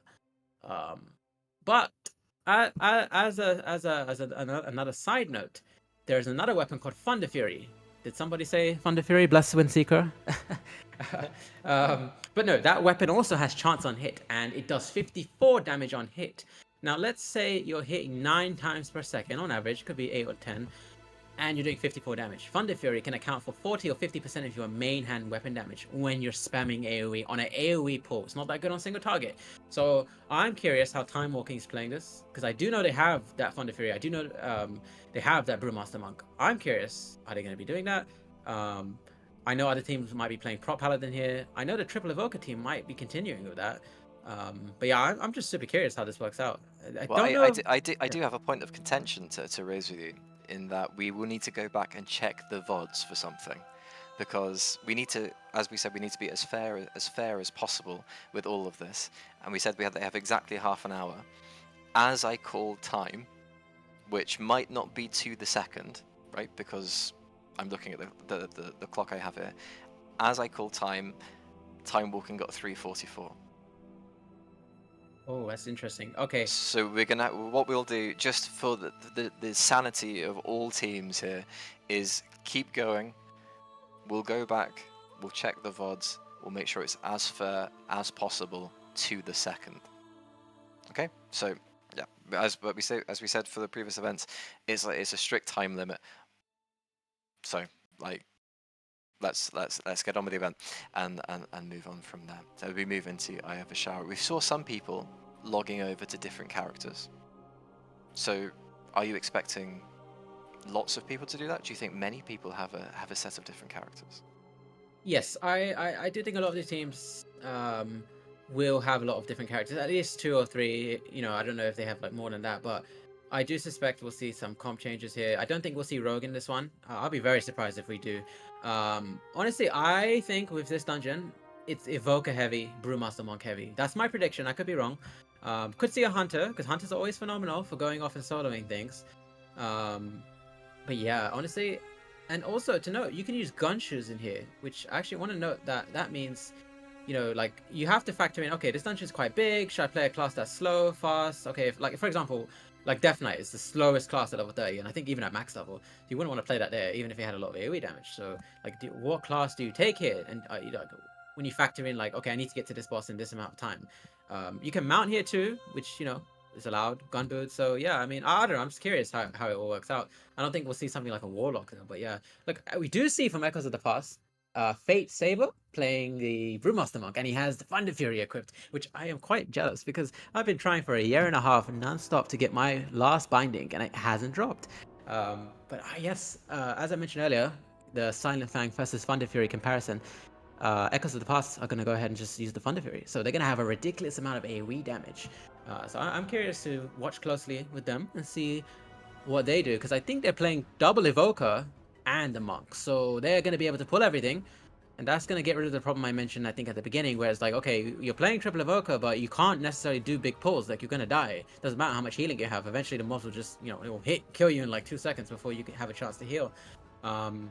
Honestly, my predictions is Echo of the Past could come second or even like first here. Yeah, off they go. Can you have a quick look at the time and the seconds just to confirm for me, so we end up in a good situation? Yes. So you mean the yeah? What's this? We were 55 and how 55. many seconds? Oh, 55 and 35 seconds. Right, 55, 35 Yes, seconds. yes, I'll yes. leave you in charge of that one, in case I make any mistakes again. Yeah, things are pretty hectic behind the scenes here for amateur production, amateur casting, what can I say? Well, from my point of view anyway. Druid seems to be doing a good job. As we can see, most of the teams are on the way, pulling lots of different stuff. Time walking in the bottom corner here, doing some interesting tactics, skipping past lots of mobs. Keep running, just keep running, don't look back. Echoes of the Past in the top right doing quite a big pull. Triple Threat still not moved, so not quite sure what's going on there. But Death Pact as well are doing some stuff around, although I believe actually we were told that Death Pact aren't, they didn't have a time for round one. I'm not sure what's happening with them. So we'll skip to a close-up, or maybe a different set. Throw round one in the top right-hand corner here. Flashing red, getting low, but quickly getting back up again. Can you see anything interesting from these comps of the big screens here, Druid? Yeah, so Throw Round 1 have wiped. I think they're going out to reset, and I think Echoes of the Past wiped too. I'm not sure what happened. I did just notice the Brewmaster Monk pulling everything in and running back. Maybe it was a miscommunication, or they weren't ready. I don't know, but it's okay because obviously they've got time. They've just started. I do see Triple Threat having started in the bottom right. As for Time Walking, okay, so interesting. Time Walking have sent the Hunter, which I predicted that could be a potential play here, to go and solo. I think he's going to go and solo King Deepbeard, but he's getting mob count by himself. Okay, so you know what I think is happening here? If you look at Time Walking, I think it's Guru, because he plays the Hunter. Guru's pulling all the mobs. I think he's going to meet his Brewmaster Monk, if that's what they're playing, somewhere, because I don't think Hunter's going to be able to solo all those mobs by himself. So yeah, he's out pacing the mobs because he's obviously got a lot of speed. So he's going to kill this mob. He's going to kill this before all the mobs catch up with him. No way. This is going to be so good. Yes. So okay, he's killing the boss before the mobs get to him. Then he's going to jump down. The mobs are going to come, and he's going to meet his team, and they're all going to AoE them. And he's not going to die because he has aspects of the turtle, so he just immunes everything as he runs past them. And then he has disengage, goblin jump, and aspects to the cheetah. So for no gameplay by Goro here. Oh my god. Well, he keeps tagging them as they're going down. I wonder if he's going to pick up the snail as well, or he's going to be PETA friendly and leave them. It looks like he's going to be animal friendly. Animal rights, here we go. And hopefully he follows as he comes back down the next boss. As we can see on the timer, it's slightly covered up by the rip time walking thing on the right. They've already 2 bosses down. This will be the 3rd one, obviously. Everything goes in there. Wow. Absolute meat grinder going on there. 50% mob count, 2 bosses down already, and everything's going to get AoE down. Let's have a look here, see if the add-on is even able to keep up with them. I know we had a problem previously with the add-on not being able to keep up with some of these people. So hopefully we'll be able to keep up, as he manages to keep himself up, although he is going red every now and again, but the Shadowlands gems perhaps are equipped, and he's going to be able to do it as he's kiting them around here, using good use of his speed and range. Dude, this keeping is out of range of everything out there, making sure these hydras or snakes or whatever you want to call them go down at the right time as they're getting low already. And it looks like they're going to finish off the boss and just have the trash left here. And they're going to move over to the last boss. Let's see him as he moves away. This is insane. I don't know if anyone caught that, but the tank, I think it's Kirana playing the Brewmaster Monk. He got to 1 HP. He literally, I thought he died. I was about to call, he died. And then his HP went to full. Brewmaster Monk has that ability to just go from low HP to full. They have a ridiculous amount of self-healing. Obviously, Guru, he was getting some heals there. I think it was the Shadowland gems healing him there. And he was doing a bit of kiting. I even did notice at the end there, when they were at that snake boss, Kirana started kiting, so I don't know if they were getting scared or something happened, because there's a lot of mobs, so imagine the amount of debuffs going out, and I don't know what they're coordinating in terms of like stops, CC stuns, and so on. But that's crazy. They left the snake boss until the first and the third died, and what they did was so smart. They split the group and pulled all the mobs that they know would get the mob count to 100%, went around, killed their bosses, and all met back up in the middle of the snake boss to all clap down and just destroy everything. What a absolutely phenomenal play by Time Walking. Well, it looks like they still are in need of a few things happening here. I don't know if the add-ons just bugged out for them. It looks like the add-ons bugged out. I wonder. We're going to have to go back and check this, because it looks like they have actually killed everything that they need to kill, and now they're just waiting around, waiting for the add-on to catch up with them. As you can see, the add-on, the ad thing ticking up there slowly, despite the fact they're not killing anything. So we're going to have to get a legit time from them. We'd ask for them to send the time that they think is what they got, and obviously we will verify it after the time as we have a look at Echoes of the Past, who probably aren't doing anything quite as chaotic or drastic as that, but perhaps it is unique and special in its own way. What do you see going on here, Druid? Honestly, yeah, so with the add-on, yeah, it's not too much of an issue. I did ask teams to screenshot their time from when the mobs died, because as we saw, like, from Gora's POV, I think it was, we saw him just standing there. But we obviously know he got 100% mob count, but the add-on was taking a bit to catch up. But we do see, I think it's Busy Boys here, which they are playing Arcane. They're playing the same comp as Blackrock Caverns, right? It's the Hunter, Brewmaster Monk potentially, or even Windwalker, and then the Mage. But the Hunter, I think the Hunter goes down here. Don't know what happened there. And they only have one boss left. Triple Threat, I think they're making their way to the third boss from what I just caught. I'm not quite sure, but all I can see at the minute is Echoes of the Past spinning their way around. Yes, okay, so also going for a big pull. can we zoom in on Echoes of the Past? I just want to highlight something crazy about Evokers. I think this is the best time to do it. Okay, so look, we have the Brewmaster Monk. He's chain pulling everything. Okay, he's getting stunned. There's a lot of irritating CC here, so can just die if he gets really bad RNG. And because he's spinning Crane Kick and he's rushing Jadewind, he's doing a phenomenal amount of AoE. I wouldn't be surprised if he was doing more AoE on those pulls than the Evokers that didn't have all their cooldowns up. But the mobs are just dropping, you see. But they're not actually grouping them up and then just clobbering them down. They're kind of hitting them as they run along. So Evokers can do that. They are very fast and agile. They can move while casting. But the main thing is they can just spam Pyre. Pyre is an AoE attack, so they can just spam that. But they're doing a phenomenal job here, honestly. I don't know what if they've submitted a time yet, or if this is their first run. But yeah, they're doing pretty well, honestly. Very pleased to see the spin to win strategy here. We currently have the only team at the time is Time Walking, who got the add-on told them 5:16, but in reality it was a 4:29, which is an insane time. Let's be perfectly honest with you. I mean, yeah, like I don't know if you know, Kova. You know, like obviously we've had this dungeon in the actual Mythic plus max level endgame kind of stuff. What kind of times do they end up getting there? Like, is it anywhere near close to what we're seeing at these low levels? No, I don't think they'll be able to pull the entire dungeon. Probably not. I think that with like two bosses at the same time, I think that's perhaps slightly too optimistic. Yeah, We're still there. We're just transitioning over to have a look at most of them here. Through round one are trying to jump up. This looks like it's not gone so well for them. Yeah, so, okay, so from what I'm seeing here, Time Walking are probably waiting for the next round. Okay, look, if we can zoom in on throw round one, they're trying to do the skip on the boat. So you can jump on top of the boat here, and then as an evoker, or just anything that can really, like, kind of double jump or grapple up. Look, they're trying to jump up to the third boss, but they're failing miserably at it. Oh, no. Yeah, this is a hard thing to pull off. I tried it on myself with some of the classes. It's not like guaranteed. It keeps dropping. So you got to like stand on top of the bridge on the like, is it not the bridge? It's like the pole, I suppose, and then just get lucky with the double jump and clip onto the mountain. And then yeah, you can just basically skip that entire intersection where you go in the cave and run around all the way to the third boss. I'm not quite sure why they haven't just given up the ghost just yet. They keep going. I mean, it should be easier as an evoker. You can use the I forgot the ability now, where you double jump forward and it allows you to move while casting for 6 seconds. You could do that when you jump and get a bit of momentum. So maybe they don't have it. It's like a 20-second cooldown. But yeah, honestly, they're losing a lot of time doing that. So I don't know if they are comfortable with that run. But yeah, I mean, yeah, we do see. Do we have any POVs of some of the other teams? I think there's one team we're missing that have they started yet? Like there was a team.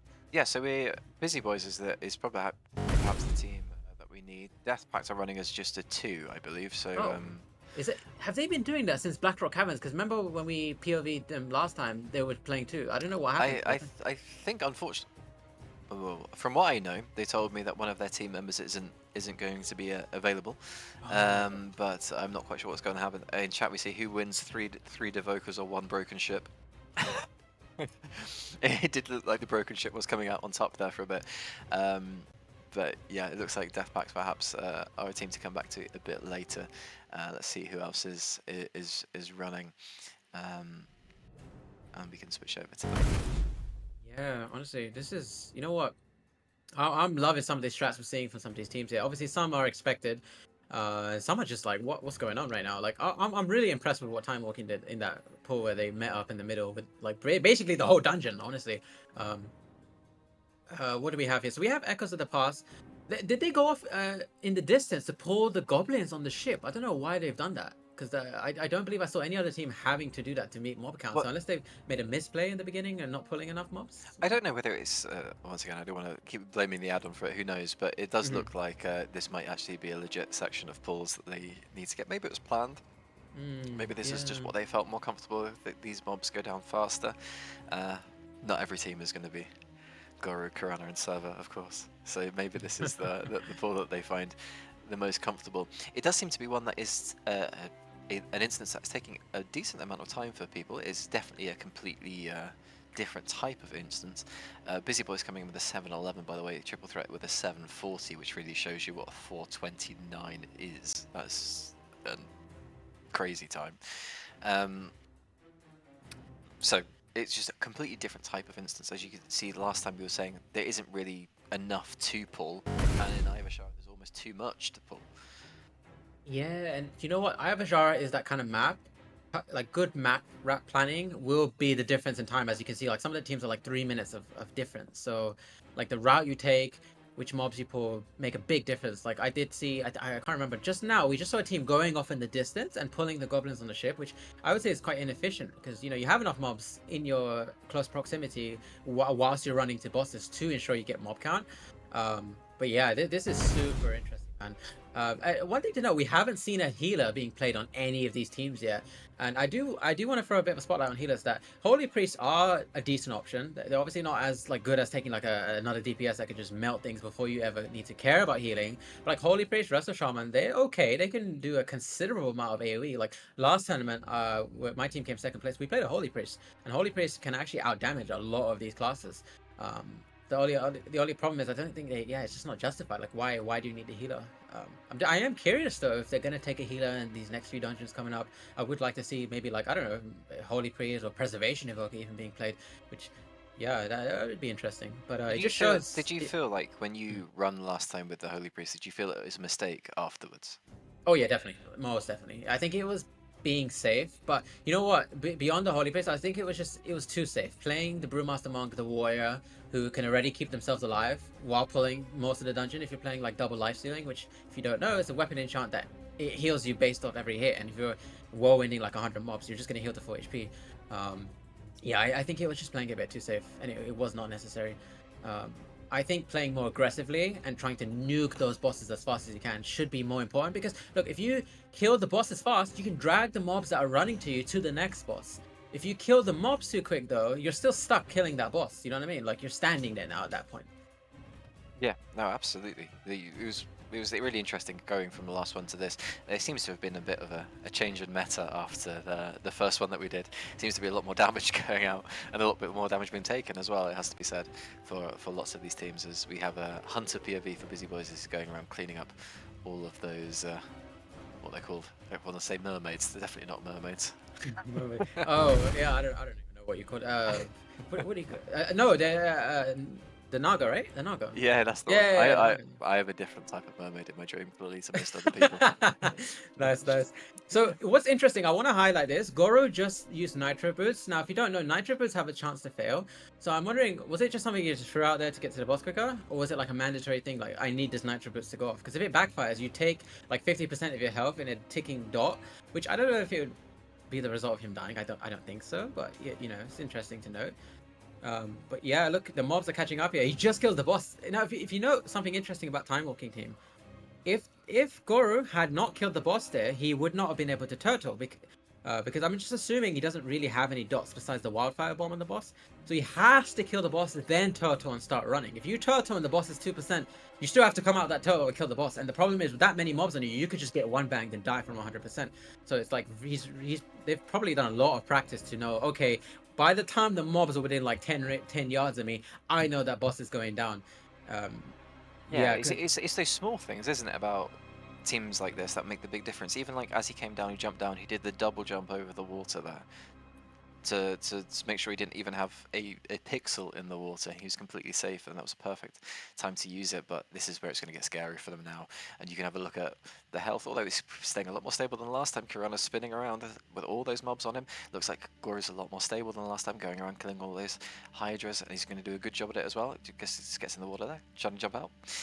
Gets a bit stuck, but everything's absolutely perfect, and it looks like this pull is a lot cleaner than the last one. This is phenomenal. I think, obviously, I can't see with so many mobs in front of them. I think he potentially feign death or misdirect, because I don't know how risky it is if you feign death and they reset, because it bugs out sometimes. You never know. But what they done is when the boss goes into his intermission, which he does every 33%, you get 2 intermissions. Unless you're really quick, you could probably just nuke the boss and kill him before he even does any intermission. But they did get 1. They sent Goro off to just grapple hook to the boss as a hunter, and then just finish off the boss, while Kirana and the third player, Surf, just finishes up the ads. So they don't necessarily need everyone to start running to wherever the boss repositions to. So they're really doing clean pulls here. Everything is quite efficient. I think it's been theory crafted. It's just phenomenal. I do want to know one thing though, which is funny. I did predict teams would die, and the way I thought they were going to die is if you don't clear all the bosses before you get to Wrath of Azshara, which is the last boss that Time Walking are now trying to kill. They have killed. They've just they just killed it. If you go there too early, the mobs around do a lightning attack that can just wipe you out in like 5 seconds. So you got to be careful. Like I think we saw from Throwdown. Was it Throwdown? They were trying to do that skip on the boat where they were trying to jump up to the third boss. Even that is scary because you're so close to Wrath of Azshara that you don't want those mobs to accidentally like hit you with the lightning and kill you, which I thought would happen at least once to someone by accident.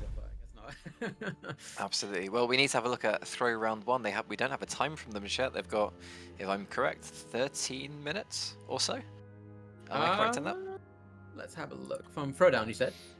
How long do we have the end? We have no time for throw round 1. I believe we have 13 minutes left until the time gets called for this for this particular dungeon. Yes, so they're going to have to pull something out the back here and be relatively quick about it, because if they have a run that's like the others, 7 minutes, 8 minutes plus, then they might not even get a single time, but I believe they're good enough. They should be able to get a time out of all this. Let's just have a bit of a recap. Echoes of the Past with a 8:43, Triple Threat with a 7:40, Busy Boys with a 7:11, and obviously Time Walking with a 4:29. Wow, such a big time difference between some of these teams, huh? Crazy, man. Well, most of them are pretty competitive, right? I would say a minute. Once you're in the 8:40, 7:40 sort of range, then you can probably find a minute here or there. Yeah. But you're not going to find a minute when you're at 4:29. Well, if they do, then it's kind of hard to say you're never going to find a minute when it's about Time Walking, because you know they might. Yeah, I think they might find something. Time Walking are the kind of team that they can squeeze out an extra 3 seconds. Like, give them enough time to practice, they will squeeze out an extra 5 seconds, 2 seconds, 3 seconds, and that's how it all works, really. Like, look, you know, if I was going to ask you, Ko, these teams that have a difference of 1 minute, do you think it comes down to the comp differences, like in damage? Because like you have to factor in that these things are dying really quick. And let's say it's a difference of 5 seconds between your boss dying where you're playing a mage and I'm playing like a triple evoker. Or do you think it's just the routes they're taking? Which, you know, some teams are taking completely different routes. I think unless you're picking something that's completely trolling, it has to be the route, surely. Yeah, I It think has so. to be. It has to be how you're routing, and the extra items you're using and how you're using them. Like you said, do you use the gun shoes? Do you use the nitro boots? If you use the nitro boots, what's your plan? Do you use it early, and that way if it doesn't work, you just reset it and go with something else, or do you have a safety run and then a run that isn't so safe? And of course, I'm assuming. Oh, there we go. You done it, you done it. There we go. We You saw done it. Yeah, that's We it. finally saw the evoker do it Oh, off the man. ship live on stream. Clip it and send Clip it. it There and we ship go. it, boys. Yeah, Yeah. that's what I was saying. It's not really a hard jump. You just need that double jump that gives you a bit of momentum forward. But they are sending Throwdown are sending the Evoker to solo the boss here. And as I said, Evoker is the best single target damage in the game, so he shouldn't have any issues just wiping up the boss here. Even if he does take a lot of damage, he has like you can spec into 40% damage reductions. You have 2 buttons that can top you to 4 HP, so I don't think it'll be much of an issue. Well, you say he's the best single target damage, but I don't think this is as quick as the hunter was doing it. No, so okay, so this is a difference of trinket swapping, which I do want to go into. So Goro was using a lot of different trinkets, and for this kill where he killed the boss in like I don't know 5-6 seconds, which was crazy. There are certain trinkets in this game where they can stack. For example, there's one called Armored Elec Tusk. It's a open world item you can get from Drano. You can use one on use and that instead of incurring the 20-second cooldown that usually trinkets follow. So Goro was using a double versatility trinkets that come from the raid, and you're just able to get a ridiculous amount of verse, and that's why he was able to kill the bosses extremely quick. And I do assume he dropped combat somewhere and then trinket swap, but obviously I'm not able to kind of see that with so many things happening so quickly. But I think the difference with that damage is the team's doing trinket swapping and not trinket swapping. Like if you look at last tournament. My team didn't trinket swap at all, which was a really bad play. Trinket swapping is extremely important because look, you can use double on use on one boss and do what Goro did, and then the next boss you can have a completely different trinket setup. Like let's say, like when Goro jumps down, they're all meeting up with all the mobs. Let's say you were like, okay, look, let's play this safe. Let's say the Brewmaster now wants to take off his offensive trinket and pop on like an Essence of Gossamer, which is a really OP tank trinket that I'll get into shortly, but they might want to do that. That's something they theory crafted. So I think teams who trinket swap are gonna see a nice time save. Like they could potentially see an increase of like an extra 30 seconds time saved just by killing these bosses a bit quicker. And honestly, it makes a big difference from my experience. I'm a bit surprised actually that with triple dev that one of them didn't try Org. Just for the spice of life, shall we say? Because they do bring some interesting utility, but maybe the damage is just way too poor. And we're going to finally get a time from these guys, and we'll get it confirmed for you. But oh no, they haven't killed the boss, so no, we're not going to get a time from them. What you can say? Sorry about Org. Yeah, I was gonna say Org. Okay, so the thing is, when they even might it buffs 4 separate players plus yourself. The thing is, because it's a 3-man tournament, you're losing value on the Ebon Might and the Breath of Eons. And I wouldn't say it's worth it when you can just play Devastation and one deep breath from that Devastation can wipe out a pack of mobs. Whereas Evoker, Augmentation Evoker can't really do that. Like it's not justified enough to say, hey, I need Ebon Might for an extra 40 intellect when you're already wiping out everything in seconds anyway. You know what I mean? So I would say it's definitely we won't see any augmentations coming out in any of these tournaments because the damage is just not there. It's not needed. Like yeah. Okay, well, just to go over where we are with the scores, because we have just over 7 minutes remaining, which is for most teams going to be 1 run. For time walking, it's somehow going to be 2 or 3. Don't know how they've done that one, but fantastic, good play to them. How the scoring works: if you are the quickest team, you get 3 points. Second quickest team, you get 2. Third quickest, you get 1. Everything else, you don't get anything. So the quickest team so far is time walking with a 3:55. Which is insane, followed by Busy Boys with a 7:11, followed by Throw Round 1 with a 7:34, and then Triple Threat with a 7:40. Echoes of the Past with an 8:43, Death Pact without any, but it's pretty tight there between 3 points and no points. So Triple Threat, if they pull off some time here, it might go unanswered, and Throw Round 1 might not get any points. Yeah, and just so I'm not mistaken, we do have around 8 minutes left or 9 minutes roughly. It's 25 past, I believe, because we was 55 when we started. Yes. It was. So we have So about we have 7 minutes left. absolutely, which for most teams isn't going to be enough unless you pull off an amazing run. Triple threat are going to have enough time because they're already halfway through the dungeon. But you can see just how like I don't want to be offensive or too European about this, but you can see how slowly they're running through the dungeon actually. Oh, which team is that? This is triple threat there on the bottom, as the team that we're live on the right. Just that the movement speed generally is quite not the quickest, shall we say? Yeah, they are running quite slow. I don't know if you know what, I didn't actually see all teams using gun boots. Keep in mind, obviously, there's a lot of different POVs going on, so I might have missed it. But I know time walking absolutely always used the gun boots, but I didn't see all these teams using it. Like there are moments where I'm like, okay, gun boots can come out here. Gun shoes rather, not gun boots. Well, I think it is gun boots, but anyway, yeah. I mean, I think that is also causing some teams to lose time. Like these gun boots save a lot of time in a dungeon like this. It's a massive outdoor dungeon. The keyword being outdoor, where you can only gun shoes or gun boots outdoors. Yeah, so this is super interesting, honestly. Yeah, we're going to see them come up in another instance, which is Zul'Farrak, aren't we? We're going to see gun boots come up. They're going to play a big part in what we're going to see. Echoes of the Past got an 8:20, so they're not going to push up any further, but they took a good 23 seconds off their best, so fantastic, well done to them. And we are going to have the last 6 minutes here before we move on to Algeth'ar Academy. So we'll have a look at throw round one. We're going to go between throw round one, who are going to be fighting it out for some places, and I don't know if anyone else is running. If Busy Boys are still running, and if Triple Threat are still running, those are the ones that we need to focus on. So Triple Threat, Triple Threat, Busy Boys, and Throw Round One are our focuses for points here. So Throw Round One, jump down. I wonder if they're going to be able to have complete it in the next 5 minutes. Can we have a look at production, Mr. Lovely Production at Triple Threat, if they're still running? Yeah, I mean, And see if they are halfway through. It looks like Triple Threat are almost finished. Let's transition to them because it's going to be very close. How much time that they need. Oh, they've covered the timer. Oh no, we can't see where it is. But we're going to get to see it at the end. I really want to highlight to the viewers, especially those who don't play level 30, how important it is to really min-max. Like there's so much stuff you have access to. I want to put it into perspective. You have 10 or even 11 10 expansions worth of theory crafting to do. Imagine the entire game is relevant to you. Like I noticed on one of the teams, I think it was Time Walking team, they had drums of speed. This is a leatherworking item that comes out of Burning Crusade leatherworking profession, and it can give your team a 15% movement speed increase for 30 seconds.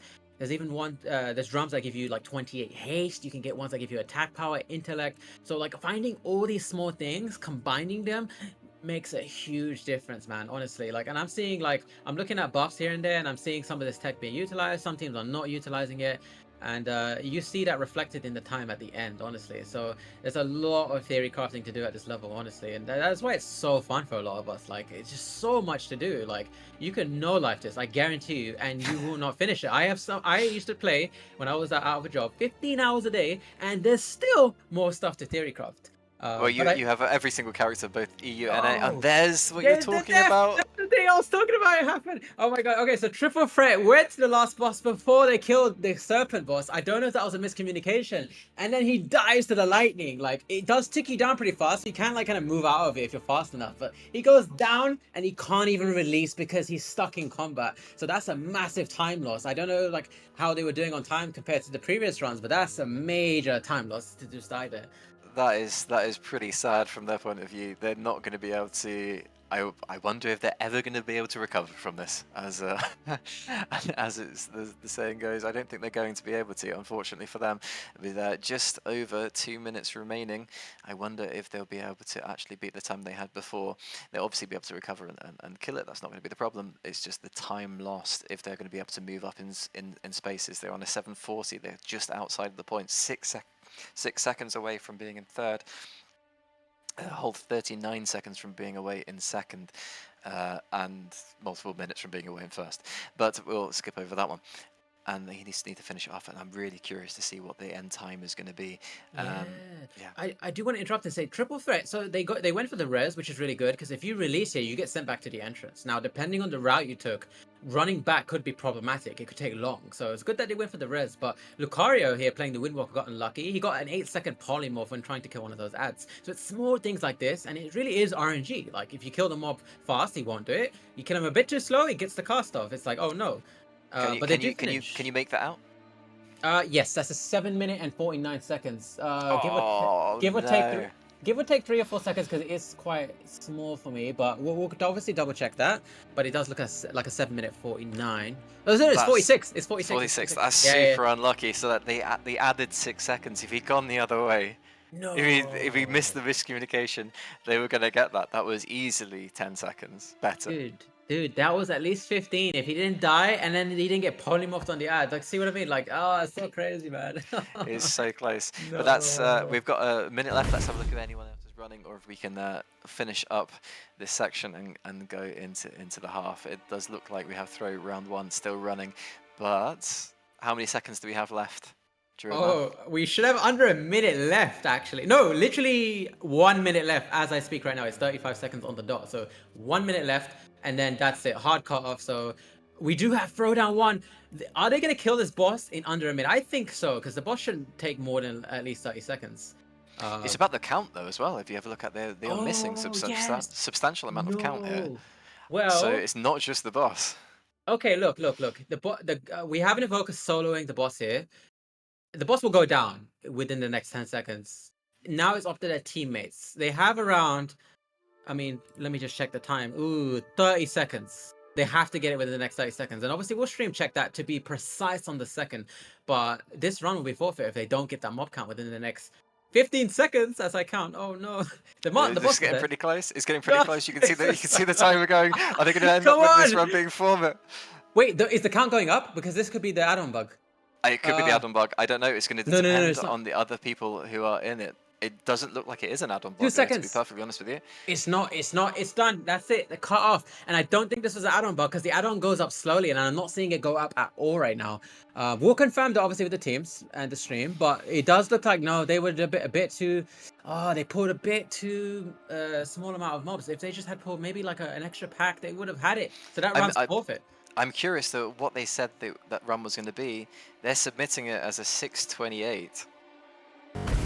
Oh, okay. But then we're gonna have to stream check it. We're gonna have to absolutely check if it was just the case of the delay and what we're watching and what was being submitted. I don't think it was though, because we're basing it off of our time, aren't we?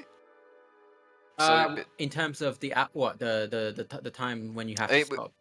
Yeah, so for as far as I can see, they got the half an hour, and that was it. Yes, correct. That's it. Right. It's so based on our time, yeah. Yeah, so we're gonna have to have a investigation into that, and that one is also to check the 6:28 in Azshara, because that's going to make a big difference. That really is going to make a pretty big difference there, because if they end up getting second here and first in the last one, then suddenly they're on 5 points. If that run is disqualified, then suddenly they're on 4 points, which puts them behind Time Walking, who got a first and a second, which puts them on 5. So it's a big deal if that run qualifies or not. Yes, so I can confirm, Squishy Flap confirmed, that team we just saw, they did confirm it wasn't an add-on issue, it was an underpull issue. So that add-on was actually what it was. They didn't get mob count, it wasn't an add-on just catching up. So that's it, the run was forfeit then, from my understanding. So the run is forfeit, which means then that throw round 1, don't get to have that round counted. Oh my goodness. It's cast a curse for me as well, trying to get those words out. So, in which case, going into the half, people saying throw round 1, 3 round 2. Oh no. Just while we get those scores counted, if you would like to join Legacy 30 and have a bit of this fun, because I believe that you also do this off stream now in the Discord, so let people know how that they can reach you and go about taking part in this. Yeah, so if you're just interested in level 30 content, you can check us out on Discord, Legacy 30. We'll try and get a link in the maybe in the stream chat for you guys. But yeah, we do this dungeon every 3 months. So only the past two. So this one now you're watching, and the last one was in this format. We've been tweaking it as we go along. There's always massive gold prizes, and then obviously as of now you get like either the game time, the epic war edition of WoW. So there's some cool prizes even for third place. So you know, and even in the future we want to do things for, like, you know, if you feel like, oh, I'm not going to be able to compete with these first place teams, what's the point of me playing? I'm not going to win anything. We're going to try and do something there too, because we do want to encourage like multiple teams. You know, it'd be cool to have like, I don't know, 15 teams, which would be a nightmare for me and Yuko to commentate. But Right, you also have the leaderboard, I believe, set up on Discord now for. So you were saying every 3 months, but actually it's whenever you want as well. Oh yes, I'm so sorry. This is a recent thing. So we have a leaderboard system now where you can just run what you're seeing here on stream. This can happen anytime now. So you can run, get like a 3-minute, let's say, Azshara, and then you submit it to one of the moderators that are in charge of it, and we'll put it on a spreadsheet, and you can be number one on the leaderboard.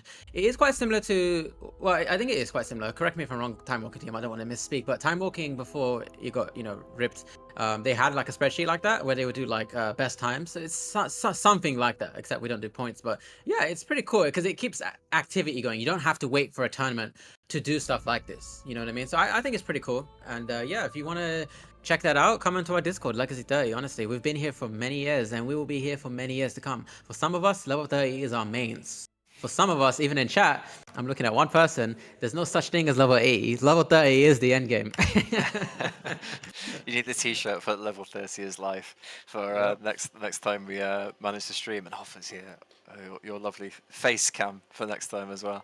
Yes, yeah, so definitely. if you want to come and join the fun, then Legacy 30 Discord, if we can get that linked in Twitch chat to guide you all over there, then that would be fantastic. Or we'll have it somewhere around, and you can find a link and come and join these lovely people and have some fun as we get exactly up to the half an hour, exactly up to half time, and I think that calls for a little 10-minute half-time break. What do you think? Indeed, let's do it. So everyone, enjoy your breaks. Enjoy your break. Legacy 30 Discord is in chat, and let's have a bit of a 10-minute break before we jump back in with Algeth'ar Academy.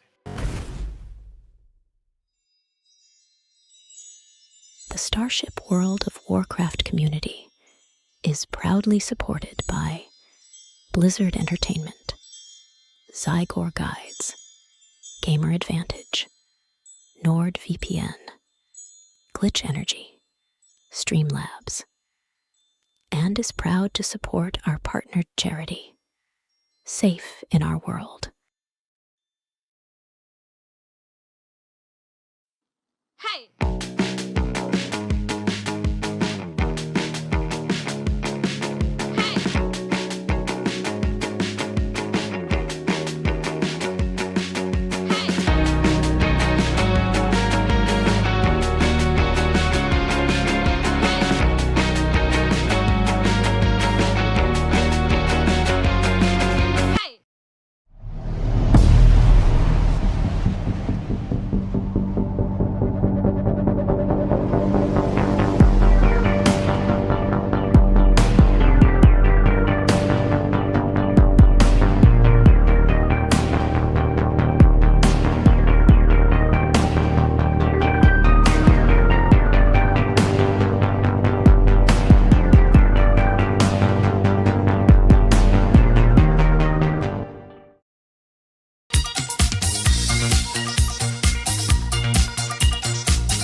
Power level your characters, make lots of gold, and accomplish more in World of Warcraft with Zygor Guides.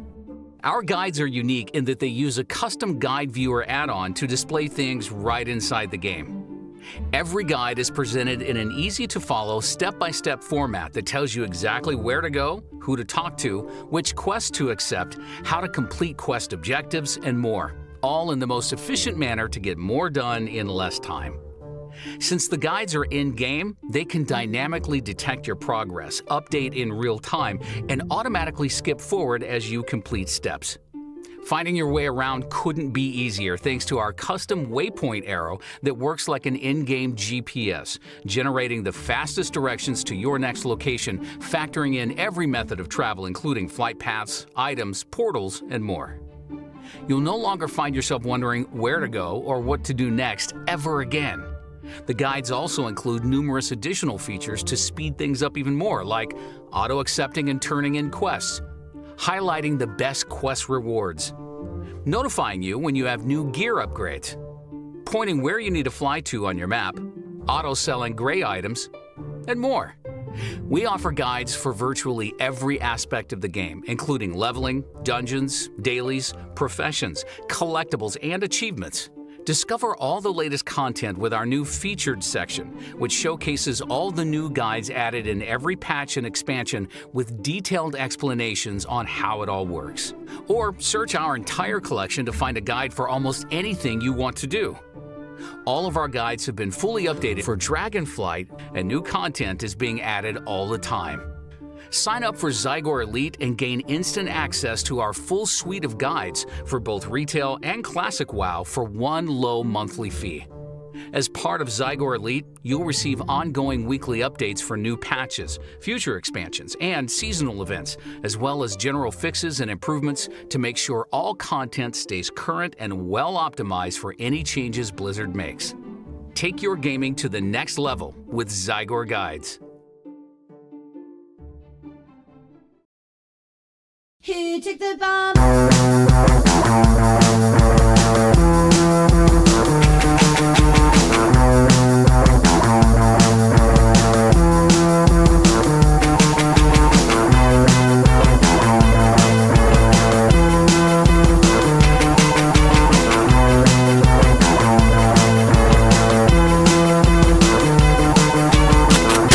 See you later.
NordVPN not only encrypts your traffic and changes your IP address, but also has tons of other top VPN features that give you maximum protection. VPN can sometimes be vital, especially if you operate in countries with low internet freedom index or restricted freedom of speech. In such situations, your online actions can lead to fines or even imprisonment. Meet Double VPN. It brings the benefits of enhanced security, complete privacy, and double encryption, making it twice as hard for attackers to decipher your online data. For your everyday needs, a standard VPN connection is more than enough. Browse privately and enjoy secure internet connection at high speeds. But if you're a journalist or an activist advocating freedom of speech, Double VPN is your go-to solution. Finding Double VPN in the NordVPN app is easy. Go to Settings and set VPN protocol to Open VPN. Find the Double VPN category in the specialty servers. You'll see a bunch of country combinations available. Pick the one that suits you best and connect. That's it. Now your entire internet connection is secured with double encryption. Double VPN's available on NordVPN apps for macOS, iOS, Android, Linux, and Windows. Welcome back. We go straight into Algeth'ar Academy in this Dungeon Dash season. It's season 6 now for you guys, but season 2 for us doing it together. Speedrunning tournament. This is Legacy 30 and Starship coming together to put on something hopefully truly amazing. And let's quickly have a look through some of the scores here. We've done Blackrock Caverns and Azshara already. In third, we have Busy Boys with 3 points. In second, we have Throw Round 1 with 4 points. And first, we have Time Walking with 5 as we go into Algeth'ar Academy. A super quick, possibly, dungeon. What do you think, Druid? Repeat that last part for me. Sorry. Do you think it's going to be a Do you think it's going to be a super quick dungeon, or do you think this is going to be another drawn-out type Eye of Azshara? So this is going to be interesting. If I assume a lot of the teams do the same strat, we could see a lot of teams tie in or even get a second gap. And I'll tell you why. This dungeon has 4 buffs you can take. Some of the buffs are like crit, haste, mastery, or verse. One of the buffs give you mastery. And the problem is it doesn't scale down, so it's giving level 70 values of mastery, which basically mastery caps you. Now, I would obviously say, hey, I might expect this class to be in this dungeon, but because you now have this variable of like, hey, I can play a crap class that needs mastery and get mastery cap, we could see some, I don't know, weird specs coming in that I would never have expected, just for the sake of mastery cap being so OP. But I do suspect there will be no tanks in here, no healers in here. This will be more crazier than any of the other dungeons we've seen so far. I'm talking bosses dying in 3 or 2 seconds. We saw Guru in Eye of Azshara kill a boss in 6 or 7 seconds, maybe a bit more. Imagine doing that same tech now, but with mastery cap now. I suspect 2 or 3 second kills, probably 3 hits. So it's gonna be insane to see what happens here. Well, I remember me and you were talking about this a bit before, and I think my bet is that they don't even go for that buff, but we'll see what happens as the teams are slowly getting prepared to get ready. What else did you make from our testing? Because I know we were talking about some like snapping mobs up to the mid platform. If you had to design your run for your team, what would you do? So I would take a hunter. I would take 2 casters probably. I would send one, because there's 3 bosses before the last one where you all join together. Everyone goes to their own side of the map and solo their own boss, solo their own mobs.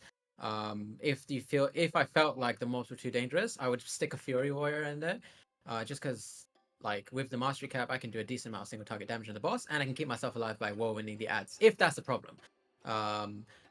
Yes, in regards to the mastery buff, however, yeah, you're right actually, because you have to kind of go the route, I guess you have to go the way the game intends you to go to get that buff, and you might want to just start jumping off edges with parachutes and all sorts of other crazy stuff. But yeah, I mean, with rubber banding, we've seen this in Mythic Plus, even at endgame when like Blizzard do the MDI, you can like jump platforms while you aggroed mobs, like let's say on the bridge, and then the mobs will just rubber band to you. When what rubber band means, they'll just teleport to you. So that's a cool shot. Sorry, we have the mobs. We've already started time walking. Oh, actually, it didn't do what I said they were going to do. They went and grabbed the buff, gun shoes across the bridge. Let's have a look at some of these things. They're going to skip the first. Or they're going to go to the first mob. He's going to pick up all those mobs there. You see bottom right is the time walking team we're talking about. Yeah. They're the ones who are the current leaders. Extra to the past top right, and the other 2 are currently not moving for reasons that we'll find out later. Cool. I'm so sorry, but are we seeing triple hunter come out of time walking team? This is we are seeing perhaps triple survival coming out of time walking. I wonder how geared they all are, and if they are all the the potential Biss, but he's getting pretty low now. He's gonna easily be able to keep himself back up again, as we are gonna clear out that area, call out the first boss, and see how quickly this goes. You predicted 2 seconds, I predict 5. Oh no, I definitely predict more than 5. As it looks like it's gonna take slightly longer. Not quite the 2 seconds that you were planning for. Perhaps one of the later bosses is gonna have that, or perhaps he's just saving trinkets for something a bit later. He's gonna move away from this boss now. As it's downed. I wonder where they're going to go now. They didn't do the run that we thought they were going to do. Perhaps he's relying on his other teammates. They're going to go in solo one as 1v1 the other bosses essentially, and they're going to meet up at the end here. I wonder if they're going to do the skip, because we were saying if you go all the way to their platform with the bird, is it quicker just to die and go back to the start and then join, or do you run back across? I do wonder if they have any movement speed for that, as he's going to move his way up here. So I don't know what they're going to do, but I do think it's efficient to kill that bird boss, which is the furthest boss away, and then use something called a Ra-Dare Sacrificial Dagger. It's a mob from the Isle of Thunder, and it allows Is he going to skip through this? No, his teammates are going to kill the boss, then he's going to run through. And I think he's either going to take the mobs to the boss, and they all kill it together as Triple Hunter, which is kind of scary, because, you know, like, a lot of mobs are Hunter. Look at the mob count already. He's already almost maxed. Yeah, I mean, oh, gosh. I think this boss is just going to melt, because he just popped his unused trinkets. I don't know if you noticed, but he did trinket swap after soloing that first boss there. He put on a Don Gabba from AQ40, which gives him a ramping attack power buff. And he's got that Dragon Spine trophy, which gives him 192 haste on the 20-second cooldown. And it finished, man. Like, oh my goodness. They just demolished this dungeon, man. Like, jeez. What a time. Oh my god, wow, what a time man. that is. Let's see if that's possible to beat for anyone ever in this tournament setting, as it looks like they might be taking home this round, unless we see anything else crazy from any other teams. Let's pull them up, as we have Echoes of the Past here, who also have got a fantastic time as he's waiting at the end. He's also going to send it straight through. This is also going to be a fantastic time from these guys. Although, as you can see, that we were talking about the difference between some of the teams and some of the items. You see this team now just mounting, going through. It's quite fast, but it's not as fast as Goru went through. With the boots and getting through and the jumps. It's just not.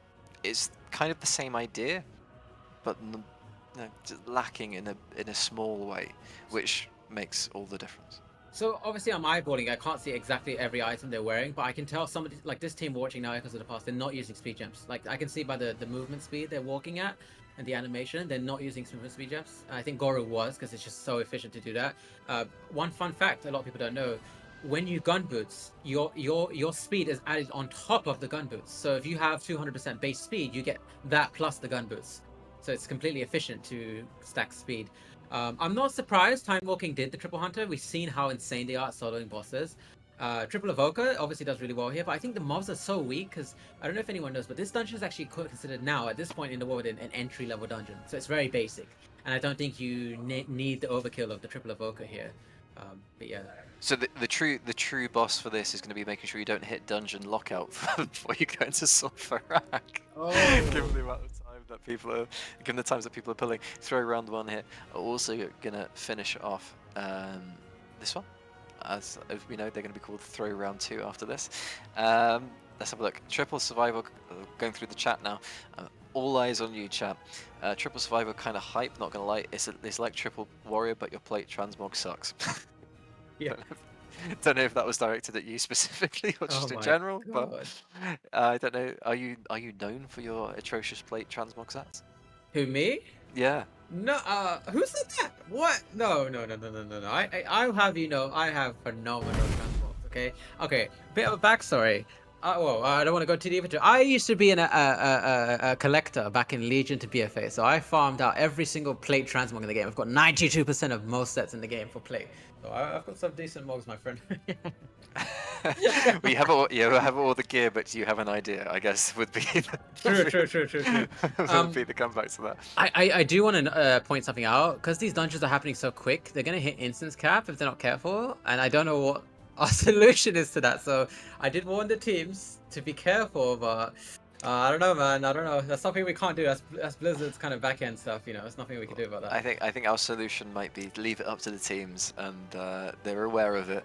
And there's a reason we take breaks. Maybe we can have a 5-minute break between the two, go through the scores on some of the potential ramifications of that. But as again here, you were saying clearly you're not wearing speed gems, and those things are really going to make such a massive difference, because speed gems at the end with the boots is what, 106, 159% movement. No, so you need 170 speed rating in order to get 49% speed cap, which is the hard cap. Even if you had a million speed rating after that, it won't give you any more. You only need to sacrifice about 7 or 8 sockets to get that. If you don't go speed gems, you're going for pure agi gems, which give +4 main stat, if I remember. Like, I'm ashamed that I don't actually remember as someone who mains 30. I think it's +3 or +4, whatever. But you're sacrificing like 10 or 20 main stat just to get that speed, and that speed is like, you're not gonna miss 20 agi when you're killing things fast anyway. You know what I mean? That speed is more important. And yeah, just not playing it is a big mistake. I mean, yeah, but I mean, if you get 49% from gems and then you get what's 10% from the boots, it's 159% speed overall is what you're running at, right? You can go faster. I think Gore is playing at like my hunter is playing at 220. So I think Gore is probably playing at 190, 200. It's more than doable to do that as a hunter. And I think that's why we're seeing him go quicker than every other team. I think because you can get like a minus speed enchant on your boots that give you flat 10%. There's a bunch of like different small things like cape enchant that give 2%. There's like there's like a bunch of things. Obviously, I don't want to go into every item, but yeah, you can farm speed stuff specifically, right? Exactly, you can do that too. But then also, if you farm speed stuff, you're sacrificing raid gear. So for those who don't know in chat, Sunwoe drops the best gear. Like just for a quick idea, if a helmet gives 19 agi from Sunwoe, a dungeon helmet would give 12 agi. And the dungeon helmet doesn't have a meta gem socket, and meta gem sockets are insane. You can do things like you can get a spell reflect, you can get a stun, you can get mana restore, you can even get something called mystical skyfire diamond, which gives you 500 haste when it procs for 4 seconds. So meta gems are actually really crucial in my opinion. Probably, I don't know, it depends on the teams and what they're doing, but yeah, I mean, there's things like that. So dungeon gear may not be the best thing. The only downside is the raid gear. There's no mastery on it, because anything prior to Cataclysm, there's no mastery on the gear. So if your class relies on mastery, what you do instead to compensate is just go heavy main set, and you make up the damage overall. So yeah. What classes specifically do you think that gimps the most? What do you think? How would the meta change if mastery suddenly became easily available? Funny enough, Arcane Mage relies heavily on mastery, but they had it last expansion. They don't this expansion, but they're not gimp because they've had a different rotation. Like, they've had a rotation change completely now, so they're not really relying on it too much anymore. I would say the class that gets gimped the most, the thing is, it's hard to say, because some classes are not bad because of lack of mastery, they're bad because of toolkit. Like, I don't know, I'm just thinking like, I don't know, sub rogue single target damage.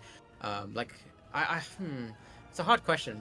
You know what, give me like a moment to think about it while we go on, and I'll give you an answer. I don't want to just spew out a random answer and I'm just giving misinformation. Well, while you're thinking, let's have a look at some of the scores that have come in for Algeth'ar Academy so far. Triple Threat with a 432, Echoes of the Past with a 359, Busy Boys with a 441. That's the Starship team, who need to go a bit quicker. Come on, guys.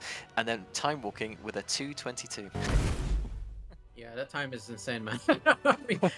Oh gosh. You were saying they might win by multiple minutes, and and some of the dungeons that turns out it's going to be the case. As we see a screenshot simulator going on here on the stream, but it's all good, and how they're sending us the times, using posting to the correct channels. And once again, if you want to take part in something like this, remember to hop on to the Legacy 30 Discord, and I'm sure they'll be more than happy to guide you through. Starship EU bot is currently posting out interesting trivia about the largest country by land area in Africa. Not quite sure what that has to do with the stream, but if you want to take part in the trivia, then obviously that's in the chat as well. Not quite well related. But sure, why not? Let's let Starship Bot have its own fun. What do you think so far then? We're still waiting on a time for throw round 1, and obviously Death Pacts are still doing their thing, even with 2 people, so props to them. Honestly, what I think, so we've seen Time Walking's best time now. That's what happens when you practice a lot in this dungeon, because this dungeon is extremely quick. You need to be really efficient with your routes. I mean, the routes quite like go left, go right, or go straight. I mean, it's not like there's like a million different paths compared to like Azshara, but it is like there is a big gap in time still, and I don't know if it's like I didn't get to catch it on some of these teams, but is it damage on some of these bosses? What's causing the big time difference? Like, cause I'm not like I need to like zoom in on one of these teams and see exactly the path they're taking, the mobs they're pulling. Are they under pulling? Like, I don't know. What did you catch? Well, I think from what you were saying previously, it's just the base speed. Like Okay. for quite a lot of these teams that we've seen so far, I think the only other team that comes close to the movement speed of Time Walking would either be maybe Busy Boys, who I know they've gemmed properly. I don't know if they've got all the other bits and pieces and farmed the speed gear. I don't think they've gone that far. Or perhaps Throw Round 1. I don't know how close they are. But look, like the difference here between him doing this part and the other teams is just, and then he like hooks into that boss. He's going to jump backwards. He's got Goblin jump as well, perhaps. Or maybe he's used it already. And there we go. And he's already at the boss, and he's already taking it down. The thing is, I'm noticing Time Walking being extremely efficient with their speed. That's one factor. Obviously, they're playing a very efficient comp, Triple Hunter. They're really good at, you know, getting down the trash pretty fast. I'm guessing they're spectating for single target, but the trinket swapping, again, like they're trinket swapping a lot, and that's really important for these bosses here. Because once the boss dies, doesn't matter how quick it is, they can just go back, kill the mobs. That's it, done. Like you can. Are they playing Triple Goblin as well? No. Are they 1-2? I see 1-2, but I see a dwarf helmet on the second one. Yeah, but the dwarf looks like the flask that you get as the toy. It's the Deathbringer's Will trinket proc or the toy, whichever one of those. But I don't think. No way he's got Deathbringer. I don't. Nah, I don't think so. That he's got Deathbringer as well. I doubt too. I think it's just probably the toy, the Dark Iron Flask or whatever. But yeah. If you're interested, by the way, the title of Africa's largest country by land area goes to Sudan. So there we go. We are educating the audience as well as entertaining them, and I'm getting told that yes, Triple Goblin and Deathbringer's Will is trash. So yeah, that's what I thought. So fun fact, Goro's actually soloing this dungeon. He's playing Goro 1, Goro 2, and Goro 3. So Goro's actually doing three accounts and doing this tournament all alone. Wow, this is impressive. I'm only kidding, but I just noticed that actually they've named their hunters all Goro 1, Goro 2, and Goro 3. So I have no clue who's Kirina, whose server is, and who Goro is. Well, we know which one Goro is because he's the one streaming. He's Goro 1, right? Who Goro 2 is, I'd have to log into Battle.net and tell you. But right now, I'll leave it up to you to decide who is who. In that, I'm gonna go for Goro 2 being server. That's my guess, but maybe I'm wrong. Maybe I'm wrong.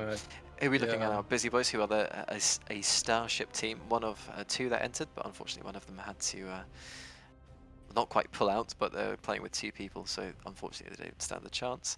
Yep. Let's have a look at what these guys do. Looks like he's just dropped aggro there. He's going to go over the bridge himself after helping grab up those mobs. Go over to the middle platform. I think he's just going to go the whole way, isn't he? Are they rubber banding? I don't know if any team have rubber banded yet, or is it happening so quick that I was just like distracted by something? I think it might just be a case of it just being too long to set up the rubber band. Maybe. Yeah, because I think, look how fast these mobs are dying. One fun fact about this specific dungeon, it's scaled way easier than every other Chromie time. So just a quick example to give you. Obviously, these are rough numbers. Let's say a boss in Blackrock Caverns had 70,000 health. The ones in here have like 50. Obviously, that's like a big gap, so sorry if I'm wrong, but like it is like, this one's much easier. So it's not surprised, like I just saw the hunter here on Busy Boys. I think he like 5 hit that added in the middle. He wasn't even using any procs or trinkets. He just hit and it died. Like look how he's just whacking things and they're dropping dead. I mean, quite crazy actually. Yeah. Have you had a time to think about the mastery question? Yeah, I did, man. Honestly, like I don't know, man. I'm just gonna throw out and say Warlock, man. I know for someone's gonna get triggered and be like, no, it works. But like, bro, honestly, like you can make most things work if they have their toolkit. So like, it's just really hard for me to say, unfortunately. I'm just gonna say Warlock, throw it out there. You were saying DH to me previously. Oh yes, no. Oh my god, that's the class I forgot. It is it is Havoc Demon Hunter. Demon Hunter without mastery. Bro, just throw it in the bin, man. Like, it's okay for one big pull. You can eye beam into a meta and then just do blade dunks and stuff. But after that, it's pretty poop. It needs mastery, man. So I'm gonna go with Havoc Demon Hunter, locking it in. Boom, that's it, man. Locked in. Okay, Havoc DH. As we having a look at, he's getting pretty low on health, but he should be getting topped back up in a second. It doesn't look like he's going to. It looks like he might actually die. So close, dude. Oh no, wait, no, he's not moving. I don't think he's moving. I think. Well. Is he? We were trying to hype cast, but never mind. No, I don't actually know what happened. Dude, his Shadowland gem procced, and then he didn't die. But yeah, I think. Yeah, I think we just hype cast a reset. Yeah. Yeah, it just cost the reset. One Wow. interesting thing I want to note, because remember in our practice runs, so I probably can talk about it at this point since these players have started. But the jump, you can from the beginning, you can jump off the ledge and like completely double jump, parachute across all the way to one of the bosses. We didn't see any of that, nor did we see anyone going to the extent of farming Radar Sacrificial Dagger from Isle of Thunder, which is a very tedious item to farm for because there's a complicated way to get there because you can't do it at level 30. And then suiciding from the final bird boss to respawn at the entrance, giving you easier and quicker access to the last boss. I don't think any of the teams tryharded that much to do it. But yeah, if they did that, probably even more time save, which is crazy. Yeah, I see that Squishy's team, which is Throw Round 1, saying they're trying to get the timer to work. So Yeah. I don't know what's happening with them. Maybe one of you more technologically proficient people can help them out with what's going on there. We have 12 minutes left. We started at 42, I believe. 42. You got it. 42, yep. So Yeah. Oh, I didn't keep eye of the time. Did you? Please tell me. yeah, I did. Okay, Don't okay. worry. One of us is doing it at a time. Like you do it one time and then I do it the next. Yeah, I sent the message for them to go at 8:42. So yeah, it's 12 past, I believe they're stopping. So No? I want to note something interesting about the playstyle of Devastation here. You have a choice to spend your resource on either. Oh, he died. No way. Death Pact lost his 1 out of 2 members, so they're gonna go ahead and reset. But anyway, so if you can choose to Disintegrate, which is a pure single target ability, or you can use your resource on Pyre, which is an AOE attack. It's interesting to note how some of these teams are saying, hey, I've got a boss with mobs right now. Should I Disintegrate to kill the boss quicker, or should I Pyre to kill the mobs quicker? And the difference of doing that efficiently can save time as well. I did notice Busy Boy's jumping off the platform and not getting sent across, so he just plummeted to his death. I don't know if anyone saw that. Did a good run out and just reset. I don't know what happened there. That's probably a bug. I don't know if we're kite passing resets again, so I'm kind of holding my tongue just in case I don't want to embarrass myself even more than I already have. We have another time from time walking. They took 2 seconds off, so a 2:22, a 2:20 down to a 2:20. So percentage-wise, that's not too much bad of a saving. Taking 2 seconds off when you're around the 2-minute mark is nothing to sniff at. That's absolutely for sure. Just to remind you, the other times that we have so far is a 4:41 for Busy Boys, a 4:32 for Triple Threat, and a 3:59 for Echoes of the Past. What do you reckon then? Who's going to come second and third? Do you have any hopes? Time walking. I think I'm just gonna win this. Squishy's gonna. I think Throwdown 1 is gonna come second. And I honestly don't know for the final few. I like how you keep calling them Throwdown 1 rather than a Throw Round 1. Oh, did I say Throwdown? Dude, Yeah. I don't know why. I'm thinking of that Cataclysm Warrior stun ability. I don't know why. That was amazing. I loved that so much. Dude, for real, at, man, for real. at the time, it was amazing, but now looking back at Kata, Warriors were just not really all that, Nah, to be honest with you. But at the time, it felt amazing. I feel you, man. But yeah, I mean, this dungeon's gone the way I expected. There was only obviously those 2 things I mentioned at the beginning, like not jumping off the platform and doing like that crazy skip where you just zoom across the void, I guess you want to call it, where you could plummet to your death. Yeah, a lot of teams, again, I've seen like the speed issue, the gun boost issue. There's a lot of efficiency issues here, and this shows like practice is important. It's like you might think, oh, the dungeon's easy, I'll one-shot everything, but practice is super important because it's not about the damage. We know the content is very simple at level 30. You can zoom through bosses, but it's about these small tweaks and fine-tuning. Like, hey, how do I make my character a little bit quicker? Do this, do that, do this, and so on. You know. Well, it's obviously it's as hard as you make it, isn't it? Really. Yeah. Like if you want to pull lots and lots and lots of different stuff, then it's going to get more and more complicated. If you pull multiple bosses, if you want to then try and absolutely remove minutes off your time, then it becomes really more difficult and precise and more high-end gameplay, shall we say, even though obviously it's not the MDI, and let's not kid ourselves. But if you just want to run 3 people through, you're gonna kill it. But the complication comes in how you min-max everything, of course, as you were saying. And I really do hope we have a time from Throw Round 1 and they have that add-on working and all of this, because they're currently in 2nd place, so it would be a bit weird if we don't get any time from them at all. Let's have a look now as they're about to start one, so hopefully everything is working for them. I do want to point out Throw Round 1. I said that right this time, guys. Throw Round 1's playing Demon Hunter, and I don't know why. Like, I don't feel the Vengeance Demon Hunter is justified enough in these fast-paced pulls, especially with the mastery buff, where you can just like let's say, I don't know if it's a healing issue, like the mastery buff just guarantees that you don't need the tank. I don't know. What's your thoughts? Why are they taking the Vengeance Demon Hunter here? I think for quite a lot of them, I believe last time they played Vengeance DH when they played. Yes, that's right. Was it Mother? Was it? Yes, Motherlode. Well, Yeah, they played it in a couple. Even So Anshika here. Yeah, yeah. yeah, so it might just be what they feel the most comfortable with, and therefore, playing a different class is lots of different learning experience. It might be the thing they have geared. It might Yeah. just be what they feel is more natural for them. Perhaps they have a strategy that is going to make it work. I don't know. Well, let's have a look at pulling all of this. I do have a feeling that if you pull all of this, then perhaps a prop paladin might be better. But I do want to interrupt you here and say that he just pulled everything up to the boss. He used his silence rune to silence everything, and then he got a Gossamer proc. So he's playing a very defensive build here. If anyone doesn't know what Gossamer does, it drops from the second boss in Azshara. It evades. It basically makes it so you take 353 if you're playing the normal version, less damage from each attack. And the mobs are auto-attacking for around that much or less, meaning you're absorbing all damage for 10 seconds, and it becomes even more disgusting when you throw in like a Monk Stagger. But however, in this kind of dungeon, you don't need to go to that extent of the overkill. But beautiful play by Squishy, gathering them all up, assuming that's who's playing the Demon Hunter, putting that silence rune down, then using his spell devastation to annihilate everything. So I actually like the play he's doing here. It's not too bad. I just thought it'd be really slow to play it. But like you said, honestly, if you're comfortable in a class, it's better to play that than play something you're not comfortable with. Because yeah, you can play a meta spec, but if you don't know how to play it, you're gonna lose time, man. Just play what you're good at, what you're comfortable with, and more importantly has gear as well, because a lot of this bracket is about gear. So yeah.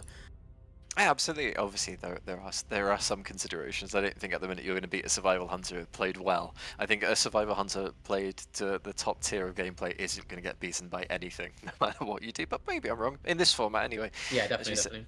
As you said, maybe on different formats, it's going to have slightly different results as what's top. I was surprised to hear that you're saying Shadow Priest is good in pure single target situations. As we get to about just over 6 minutes, I believe. We're finishing at 12 past. So yeah, not that much longer left. Be a bit careful, guys and girls who are entered, to not hit dungeon lockout. And yeah, I'm pretty sure that we're just running through and there's no times that are improved for anyone just yet. Who's in first place right now? Actually, I'm just trying to have a look at the time. First place is Time Walking with a 220. Yeah, that's what I thought. Okay, just making sure. Yeah, that would be amazing if if that was beaten. Busy Boys got a 356, so they've really actually took almost a minute off their 441, which is some good going there, and that puts them in second. Throw round one got a 404, so it puts Busy Boys in second place. That's unexpected. Starship team here coming in, conquering your territory. That's interesting. So with throw round one, he decides to shadow mode and reset the mobs. Why is he doing that? Is his team gonna go and get the mobs for him? Well, no, he's got two of his teammates are here. So where's the monk in this team? Maybe they've got count. No. No, I mean the boss. There are 97. If I'm making that out on the stream, 97.17. Okay. They've got some mobs that just patted in. So okay, yeah. Now they got the count. Cool. I do remember how close things were on Skyreach when we were talking about the mob pulling efficiency on the last one, where you had to where they were killing the last boss and then having to retrace their steps to pull them. It gave me memories of that rather dramatic occasion where we had teams get exactly the same time as each other, which was quite honestly amazing occasion to witness in real life. I think though it is probably about time to have another look at what these teams are playing for as we slowly wrap up some of these runs, as we see the prizes on the screen. First, second, third, all heavy gold prizes. Most of them, or all of them, sorry, coming with War Within Epic Editions for each member. 60 days of game time for each member, and mounts for everyone. It looks like everyone's happy. Unless you don't get first, second, or third, of course, then maybe might not be so happy. But there's some truly amazing prizes. Thank you to Blizzard and the Time Walking. Sorry, my goodness, the Legacy 30 community for giving us these prizes to give away. If you would obviously like to take part in something like this, then we will give you a link to the Discord for Legacy 30, and you can get involved over there. And I'm sure some will be more than willing to hold your hand through the experience and maybe even find a team with you. Yeah, honestly, come in, have some fun. Like, there's no pressure. You know, like one thing I like about this whole level 30 thing is that there's a wide range of types of players. Like, some people just like to come in, raid. Some people just like to come into a dungeon. Some people want to min max, like, and like go sweaty. It's cool, man. Like, it's a mix of everything. Like, there's so much stuff for you to do. It's crazy. We're getting into the stage of having roughly the last run for most people. As remember, 12 is the cutoff, and we have a through round 1 with a 328, push them up to 2nd place. Busy Boys on a 356, Triple Threat on a 352. They really pulled that one out the bag. They took a good hefty chunk off their 432 there. Echoes the Pass on a 359. So all the scores are more or less to play for still. As we go into the last runs for most of these people, we've really got to be careful that the 912 is the cutoff, and Time Walking are they're just doing their thing. Let's maybe move on to one of the other teams. Let's have a look at Busy Boys or one of these guys and see what they can pull out the bag. Oh, Busy Boys are sorry, they're in a completely different zone, so never mind. Let's ignore me. Never mind. They're going to a different instance. I do have a question for you, however. Do we know right now, 3rd and 4th place, whoever they are, how close in time are they? Because I know obviously 1st and 2nd is a huge gap, but what were you looking at for them? Sure, so 3rd and 4th, we are 4 seconds. Oh my god. Okay, so that's crazy, man. 4 seconds. Yeah, that's wow, between man. Triple Threat and Busy Boys are the two. That's between 3rd and 4th. Who's going to get points and who's going to get left out? So we need to have a look at one of those two with Triple Threat or Busy Boys. Triple Threat are currently on a run. I'm not sure they're going to finish it because they've got 2 minutes left. But we can see they're going to have to pull off a hell of a run here. You know, if they want to get that. I did say to some of my friends, what if Blizzard noticed the bug of the mastery bug I mentioned where you get like max mastery? It's not meant to give this amount of mastery. What if Blizzard noticed it and they innocently fixed it, and then it just screws everyone's strats up? So it's like the teams that practice without the buff probably would have prevailed in that case. To be fair, I think most of the teams actually did go for the buff. They were so quick getting it. And obviously it's one of these things where if you have the auto interact sort of add-ons rather than having to click through it yourself, it also saves like a second here and there, which you can see teams like the Rip Time Walking do have that, because they just literally just kept running and just clicked and they got it. Which is one of those small little interactions that we were talking about earlier. So Triple Threat is one of them that we're looking at. The other one was Busy Boys, who are currently, I think they've given up, they are somewhere else. Yep. And yeah, I think that's going to almost bring this to an end, but let's keep watching in case over the next minute they can pull off something remarkable, because there probably are some seconds remaining, so I would encourage them all just to finish their runs, and then we can go back through at the end of the stream to make sure that all of these times are accurate, because obviously if I sent that message at 12 and 59 seconds, then I don't want to screw anyone out of time on purpose anyway. So definitely. I do want to point out, I got confirmation from one of the teams time walking. The mastery buff's too valuable to leave out. So actually, yeah, what we thought of, oh, some teams might skip this mastery buff in order to save time on, like, I don't know, jumping across the platform to the other part. Yeah, it's not worth it. Everyone just takes the mastery buff no matter what, you know. I don't know. I didn't actually. I was hoping to see if we saw any anomalies in, like, oh, someone's playing this spec and only because of the mastery buff. But no, I don't know. I just thought, like, for some reason I might see a Havoc Demon Hunter, because with mastery that's like absolutely insane. But then again, you know how things are just dying really quick. It's, I guess, just play whatever you've been playing already that you're comfortable with. Like, you wouldn't go to the extent of like gearing up an entirely new character just to save like 1 second. You know what I mean? Like, you're doing enough damage as it is. Do notice with Triple Threat here though, the boss is dying very slowly, man. Yeah, I mean, I don't know if the Windwalker Monk is utilizing any cooldowns or trinkets, but yeah, it did die quite slow. And I do believe he has the mastery buff, so that's quite interesting. I thought it would die quicker than that, despite no cooldowns or trinket, just because the mastery would be insane, but I guess not. Yeah, but that's gonna, well, unless they pull out something phenomenal and finish in the next, what, 20 seconds, which I don't think is going to happen, then we're going to slowly finish up with this one. I think now would be a good time to thank some of our partners and our charity partner, especially Safe in Our World, who are doing a fantastic job making us all feel safe and included. If you want to obviously head over and have a look at them, Safe in Our World is their name, and we are very proud to be sponsored and associated with them, sorry, as opposed to sponsored. And what else do I have to mention? Oh yes, of course, we have a couple of other events that I should be plugging. Our end of year party for Starship was on the 20th of December. You're all more than welcome to invite it. If you would, more than welcome to invite it. Oh my goodness, you are all invited, I should say. Head over to the Starship Discord.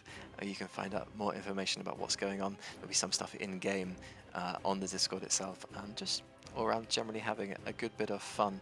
Yeah, I think that's going to bring us to an end of Algeth'ar Academy. I'll have a look at some of the scores on the board as we go through. So just to wrap that one up then, time walking did actually take off some more time. They got a 2:18 in the end, which is unbelievable, as we were saying previously. Yeah, what a time that is. Busy Boys with a 3:56, representing Starship. Throw round 1 with a 3:28, which puts them in second. Echoes of the Past with a 3:59, and Triple Threat with a 3:52, which means, if I am correct, Triple Threat get their first point of the tournament. Actually, the first point of any of our joint tournaments. I don't think they got one last time either, so fantastic. Hey, amazing. Lucario, Lord Lex, and Watasumi, fantastic. Well done to you guys. So that means Time Walking coming in with first with a 3 points, Throw round 1 coming in second with 2 points, and if I'm correct, Triple Threat with a solitary point, but a point nonetheless. Congratulations to them, and there's some fantastic other times going around, and huge improvements as people go through the dungeon as well.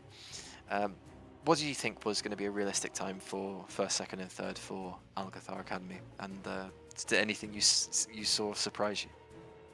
Triple Hunter surprised. It kind of surprised me. I know it's good, but like it just surprised me to play three of them. You know what I mean? But then again, they are like exceptional boss solos, and now you're adding the mastery buff on top. It's like, why not, right? Like I don't see why not. The time they got was 2:18, I believe you just said. I was expecting around a 2:30, so that's amazing the time they got. But yeah, that's it. It's I think the dungeon's quite like simple in a sense of compared to some of the other ones that we've seen. Well, I guess compared to Azshara, the last one, and then obviously Zul'Farrak coming up. So, yeah, it's interesting to be honest. Okay, fantastic. Well, I can see that the teams are making their way over to the fourth and final dungeon, which is Zul'Farrak, which is going to bring out all sorts of other different challenges for them. It's a completely different setup. We say it's outdoor, it's another big dungeon, but it's also, if you do it well, it can also be run relatively quickly. It's somewhere between what I have Azshara perhaps and Blackrock Caverns in terms of the speed I'm expecting anyway. I don't know if you're expecting something different. From Zul'Farrak specifically, just to clarify. Yes. Yeah. Yeah. I think honestly, if you don't use gun boots here, you just lost. Honestly, the most important thing about this dungeon is gun boots at the opener, because you can climb on top of these like weird mountains and like do skips and jump over walls and stuff. So I think speed's really important here. One fun fact to note: you can't just mount up and zoom through this place. The mobs demount you. I don't know if that's a mechanic, because it does seem to happen quite consistently when I was like power leveling and time walking, and I got this place. But yeah, you just can't. You need the gun boots here, or you're just gonna lose so much time. It will be interesting to know, like, do teams go left first or right first? Because there's like a different way you can go about getting to your bosses. I know when we did some testing, you can like pull bosses together. It's not like they don't just leech back after you leave their room, so you can do stuff like that. There are some annoying debuffs in this place too, so that some teams might have to be mindful of that. But if you're killing them in like 5 seconds, I don't think maybe the mobs don't get time to start casting the annoying, irritating debuffs. But yeah, Yep. that's it. Yeah, as we've said, some interesting comments in chat. ZF is an insane speed dungeon that can go wrong really fast. Basilisk stuns and hexes. Yeah, we definitely had some interesting times in there with different things when we were testing it. We saw some interesting bugs in the testing of people not being able to release if they died on the boss with the NPCs helping you. Because, as we saw, the NPCs don't kill each other, you're just permanently stuck in combat and you can't release. So that's an interesting bug that might happen to be careful of. To go over the scores are absolutely not locked. Remember, we have 2 scores to check. We have one from throw round 1, we have one from time walking, which we need to go over and verify at the end. But so far, the scores are time walking with 8 points, throw round 1 with 6 points, Busy Boys with 3 points, and Triple Threat with 1 point. So everything is actually still to play for. Remember, we have those 2 scores to check, which actually do make quite a big difference if they are verified one way or the other, but we'll try and do our best with that. So absolutely keep going. I encourage our teams to push as hard as they can on this final run. Remember, first 3 spots are prizes, and pretty much everyone more or less in with a chance. Any predictions for what you think is going to happen? I think this dungeon is going to have the most insane tech potential. If teams obviously utilize that, is another question. I think from what we saw of time walking in the last 2, which was absolutely insane, whatever we saw there is going to be topped by this dungeon. That's my prediction. I could be completely wrong, but I do think they're going to bring the Brewmaster monk for this one, just because the mobs are absolutely frustrating to deal with and things can go wrong quickly. And this is not a kind of dungeon you want to just small pour. You want to do big pours. Obviously manage it because you don't want to over pour. But yeah, let's see what happens. Well, yeah, we are starting here, and we have Echoes of the Past starting in with a triple evoker, I'm guessing. Or no, is that a shaman? Did I just see a shaman? What? It looks like a totem, but I don't know whose side that is from. That's okay. So Echoes of the Past, Duty, or as you call Doodly, is on the Ruther Shaman, so trust your healer, boys, if anyone gets the reference. Oh my goodness, so Duty's going to play the Ruther Shaman, and just for anyone who doesn't know, Ruther Shaman has Acid Rain, and it does a ridiculous amount of damage at level 30. It's not as insane as some of these other classes, obviously, but it's okay. So even the single target damage, Lava Burst scales really well, so I'm not surprised that they're swapping out one Evoker for the Shaman. Yeah, I want to see Time Walking. If we can switch over to Time Walking on the stream, yeah, I want to see what they do. This is going to be quite the tech that we're about to see here. Here comes everything. They have a gumboots. He waited for the right time. You see the bit of the delay that he's going through. Backwards, stumps, parachute out. I thought they'd skip over to the right, but I guess they just did. The count isn't going to be the right. It looks like they need the count from going through the middle. Just look, if you look at all these mobs, it must be way too much count for them to do. Now they have the choice of going left or right. I wonder if they'll split here. But look how they both gun boost, but one of the Gurus, the main Guru, is actually lagged behind, and he's just hitting mobs. I don't know if he's slowing mobs with the wing clip, but he was lagging behind, but he was already really fast with the amount of speed he has. I am curious if he's gonna gun boost later then, and that's the reason why they've only sent 2 people to do that.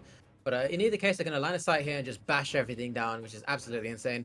I'm going to predict that the monk is playing Thunder Fury. But yeah, just honestly, Hunter's damage is just unrivaled, man. If you play it properly, you know what you're doing. Oh gosh, it's crazy, man. It's so consistent. I absolutely love Hunters, man. Here we go. Here comes the speed. Yes, there it is. So he's okay. So he throws the ice trap. So that was a really good play. He ice trapped the mob closest to the gong, because I'm assuming if you get hit while casting the gong cast, it will interrupt the cast. So absolutely, that was super good play. So small things like that make the time walking team do. Really there's the feign. Just making sure the boss comes up. You know, go back and do that boss. He's going to go in. Now he's going to probably do the stairs. Make sure you get all the RP done, everything out and set up to make sure you get the perfect run. This is going so quick for them so far. Although I thought we'd be up the stairs by now, but obviously he's a lot better player than me. So I'm just going to enjoy the moment and watch what crazy things they get up to. As he goes around the pillar, he's going to throw another trap. He decides to skip the Basilisk. I'm guessing because they stun, but is it enough danger for you to warrant skipping? I mean, you just saw this mob here clobber Guru 1 for like half his HP, so I'm guessing maybe he couldn't handle more than 2 mobs, which I don't blame you. Just, maybe these mobs will kill you, I don't know. But he does trigger the event, and he's gonna solo all these mobs. I don't know how much damage they're gonna do to a non-tank class, but... Well, it looks like he's in aspect at the minute. I wonder if he's gonna... what's he gonna do? Oh, he's just gonna... Okay, I see. So he grouped them up, and then he disengaged and then threw a bomb, because they have really low HP as part of the gauntlet, and then he's confident enough to just, go ahead and kill these bosses. But I do wonder how he's gonna handle the NPCs you let out of the cage at the top, because once you kill these bosses here, you have to talk to them, and it releases like 6 bosses at the same time, but they don't obviously have as much HP as like a main boss. Well, remember what we were saying, you have to make sure that not everyone dies at the the same time, otherwise you're permanently locked in combat and they're not going to get any points. So they're going to be really careful to see what happens here. It looks like what they're playing. They're playing, is it 2 hunters and a brewmaster?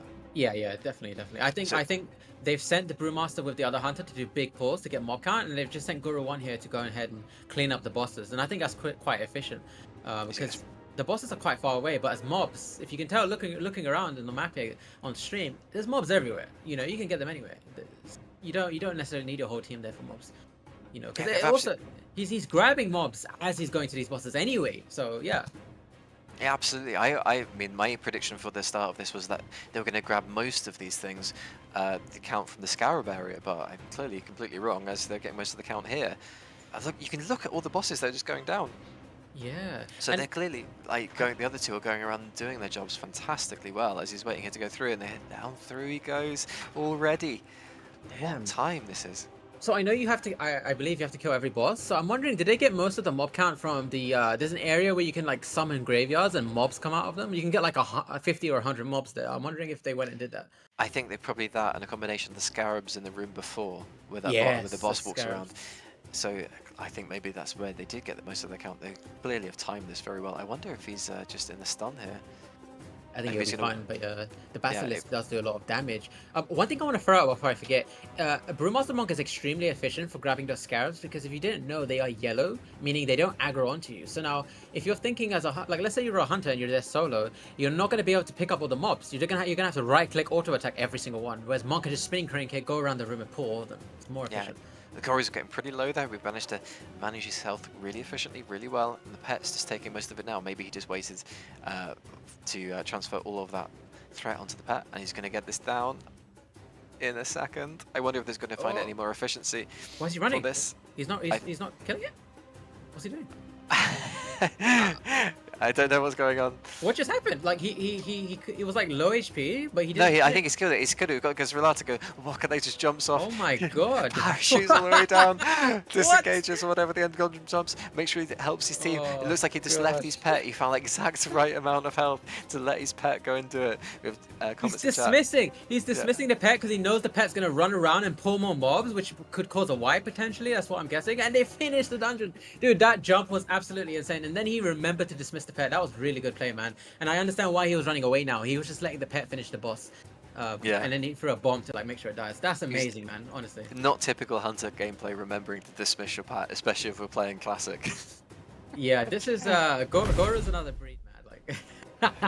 Absolutely. We have comments in chat. Grave mobs are a good strat. All of those are pure melee mobs, so easy to kite and gather them. That's absolutely true.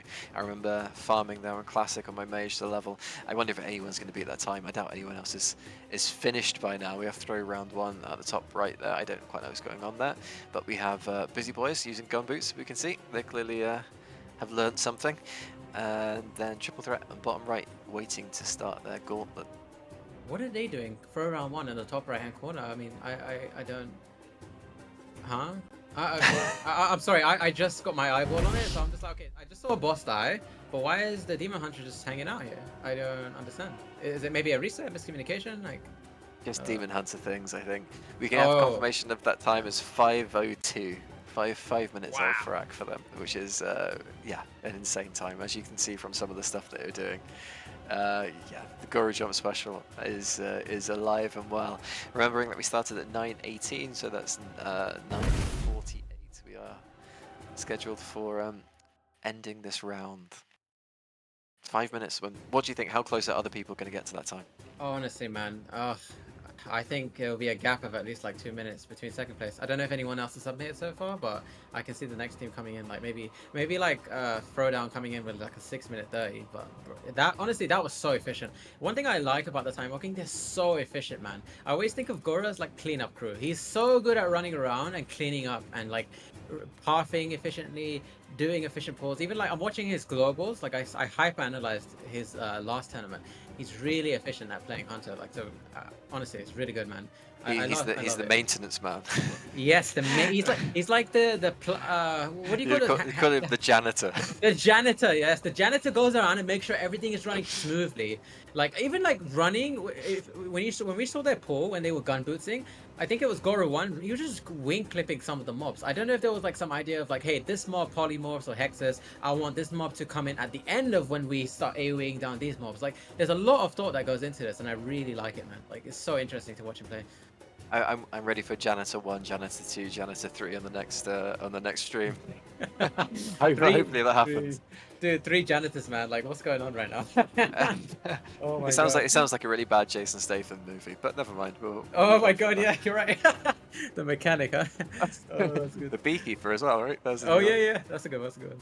All right, so we do see triple threat on the last boss here. We have an Evoker. What happened? So was he solo or? Oh, and they wiped. It wasn't solo. No, they ended up wiping at the end there. How? We currently don't have any other times. Just that one time submitted so far from the janitors. So we'll call them from now on. Dude, the janitors, that's a new nickname. But no, how did they wipe? I don't know if like you were watching, but oh my Well, god. I remember from watching when Time Walking were doing it, he was taking actually quite a lot of damage, and he had to get his pet torn off. Oh, you're right. Yeah. Opted to do it halfway through, so maybe it's just a case of just biting off slightly more you can chew. As Deathpack doing it with 2 people here, and props to them for just enjoying the spirit of it, even without a member. Why not, man? Like you know what? I love that they're just having fun, man. Don't need that player. You know what I mean? Just go for it, man. But I am curious because they have, they wiped as the Evoker Monk, and you have healing. Goru's Hunter, remember, he's only relying on his acceleration heal, or health potion, obviously, and then the Shadowland healing gem. So like, whereas the Monk and the Evoker can just heal themselves. So that was very surprising. Yeah, and we're gonna have another look at them now as they're doing the same sort of thing again. As you said previously, he's lagging behind. Yeah, he is. Is he going to bring out the wing clip? So I'm watching his okay, so he's using an on-use trinket. They're obviously Time Walking are known for trinket swapping a lot, which is something that's really efficient if you're, trying to win. It's a really good idea. What just happened? Don't worry, it's still here. We're still here. We're watching now as he's skating away now on his gun boots, gun shoes, whatever they're called. He's going to do the same again. I would imagine he's going to trap this mob here, make sure he doesn't trap the closest one, but he still pulled another one. Is he going to do it in time? He had to feign. Yeah, he had to feign. But he wants to feign at the end of the next corridor as well, so I wonder if he's going to have to pull those mobs in with him, or he's going to have another way of dropping combat here. Maybe he's just going to pull that one. I think he was pretty efficient there. He managed to escape the situation that didn't go his way and do it on the fly. I wonder if he sacrificed a ring slot for the Vanish Ring, just in case stuff like what just happened happens, just so he has another way of breaking combat. I don't know how important it is, because they do run rings with 2 sockets. That's something you can farm right now in the current Mythic dungeon pool. You can get the normal versions of those rings and put 2 sockets in them. There you go. Yeah, was that the ring? Because he used feign already.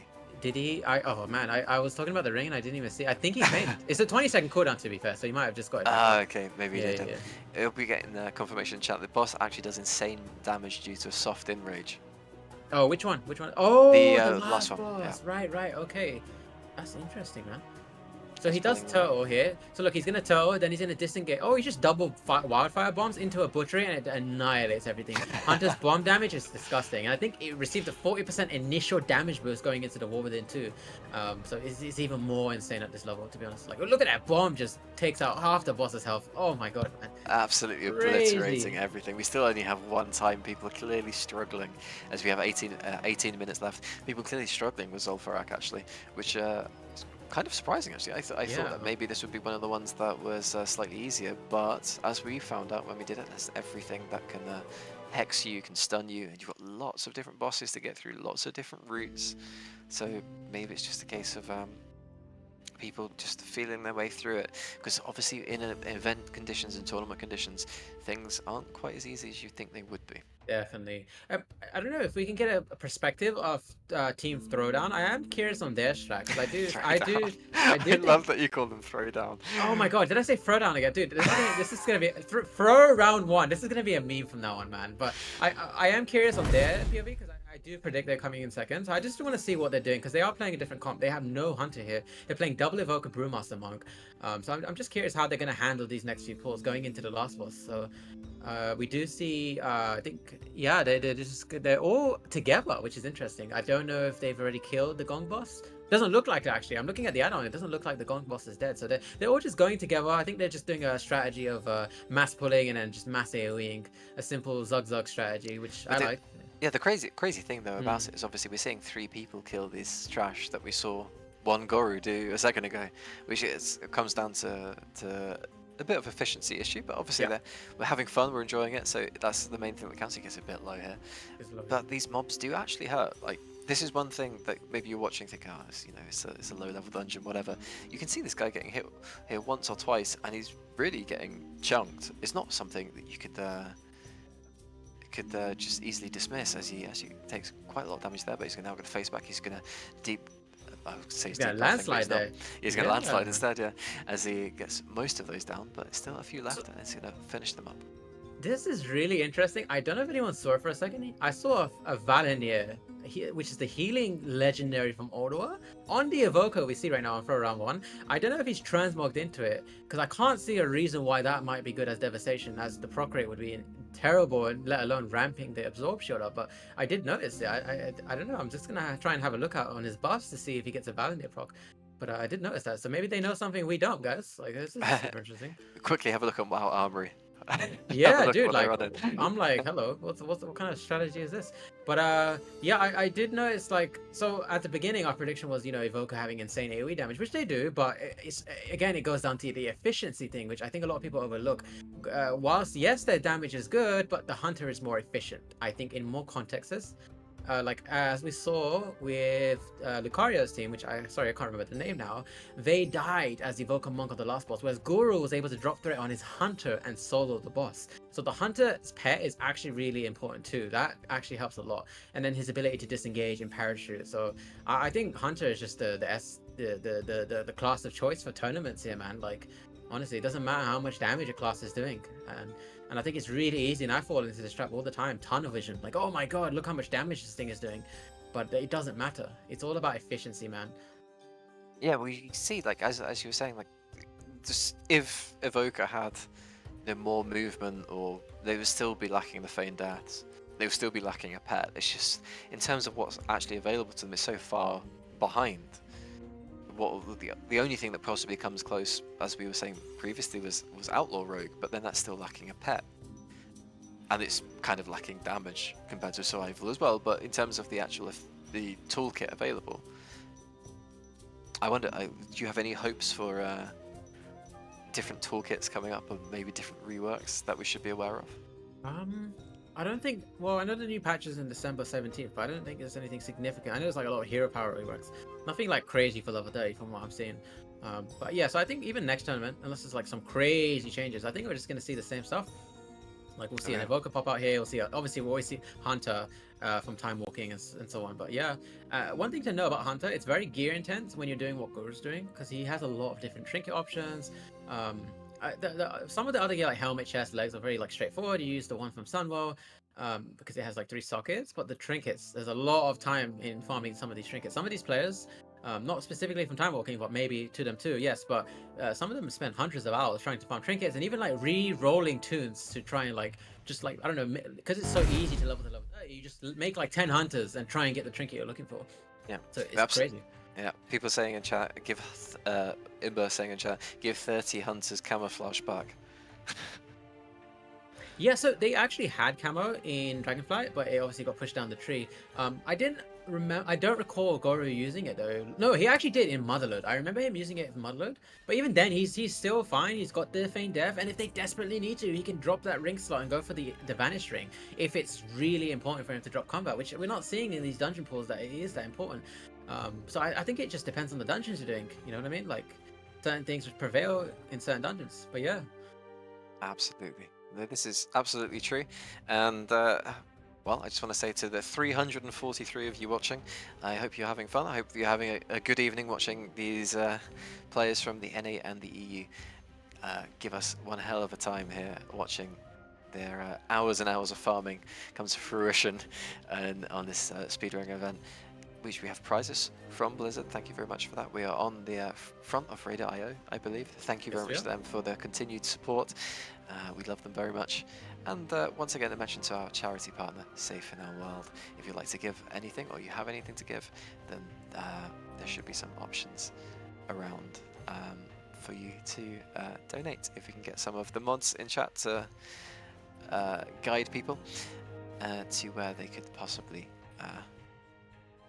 help out if they were so inclined. The Triple Threat look like they're going to finish a run, which will be the second team to finish a run, because the only team we have so far, I believe, oh no, I'm wrong, Throw round 1 have a 8:55 we have, yes, in coming through, which is in comparison to the 5:02 by Time Walking. And then we're going to have a quick look at what time these guys get Triple Threat, because obviously there are still some things to play for, still some moves around that can happen, and we have some different dynamics, EU or NA, Starship versus one of our Starship teams. Will they get a prize or not? Will they get taken over by the Legacy 30 guys?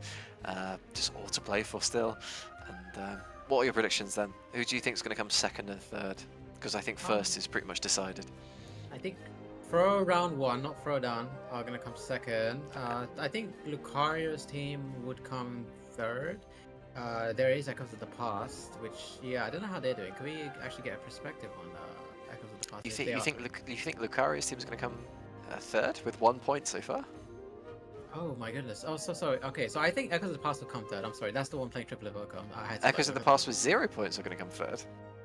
Oh, I mean, okay, yeah. At this point, I'm just spewing out random stuff. Listen, man. That's just teams. It's just teams, man. Listen, everyone, it's fine. Whoever comes third comes third. Man. I don't know, man. I don't know. Like, Wait, let's have a quick recap then for my co-caster. First day casting, you're doing a fantastic job. Thank you very much for joining me. Claps and chat, absolutely, for Druid Man if you can. But yeah, first we have Time Walking with 8 points. Second we have round one, Throw round one or Throwdown with 6 points. Busy Boys then in third with 3 points. Triple Threat with 1 point, and Echoes of the Past with good old Doodly with 0 points. It's the Doodly, dude. I love it, man. So I understand, like, this dungeon. It's very complicated in terms of, like, you need a lot of practice in this one. Like like Algeth'ar Academy, you can get away with like less practice, but this one needs a lot of practice, and it is very punishing if your route is not optimized. So like, I am again seeing another big gap in times. But yeah, I mean, it's crazy. But that's I guess that's what happens with classic dungeons. They are quite, like, I mean, they're old school dungeons, right? They've been designed to be big, and like some of the things don't make sense, and like buggy mechanics. But yeah, it's interesting to see how teams go around that. Like, oh, knowing what they know about this boss, that boss, how to, do certain mechanics. I don't know. I find it interesting, to be honest. Yeah, I think these dungeons are a lot more intense, more interesting. They give more to the viewer. There's more things that can happen as Time Walking gets to this last boss. I want to see this parachute again. We all want to see the parachute again with eight minutes left to go. Is getting pretty close now to seeing who's going to win everything and take home those amazing prizes given to us by Blizzard and obviously the Legacy 30 community as well. Thank you very much to both of those, and probably even a bigger thanks goes to those guys by the guys who win. But let's see who claims those spots. So this is super interesting. He's using a turtle because a turtle, when it drops below 40%, does a 50% damage reduction shield on itself. Oh, and Time Walking have finished, so there's no parachute. So he didn't actually need to jump down this time because his team was. Wow, I wonder if that's going to be a big time saving. Yeah, that's interesting because he had to last time, so I'm wondering what changed. What changed? What you were saying about the turtle when you drops below 40%?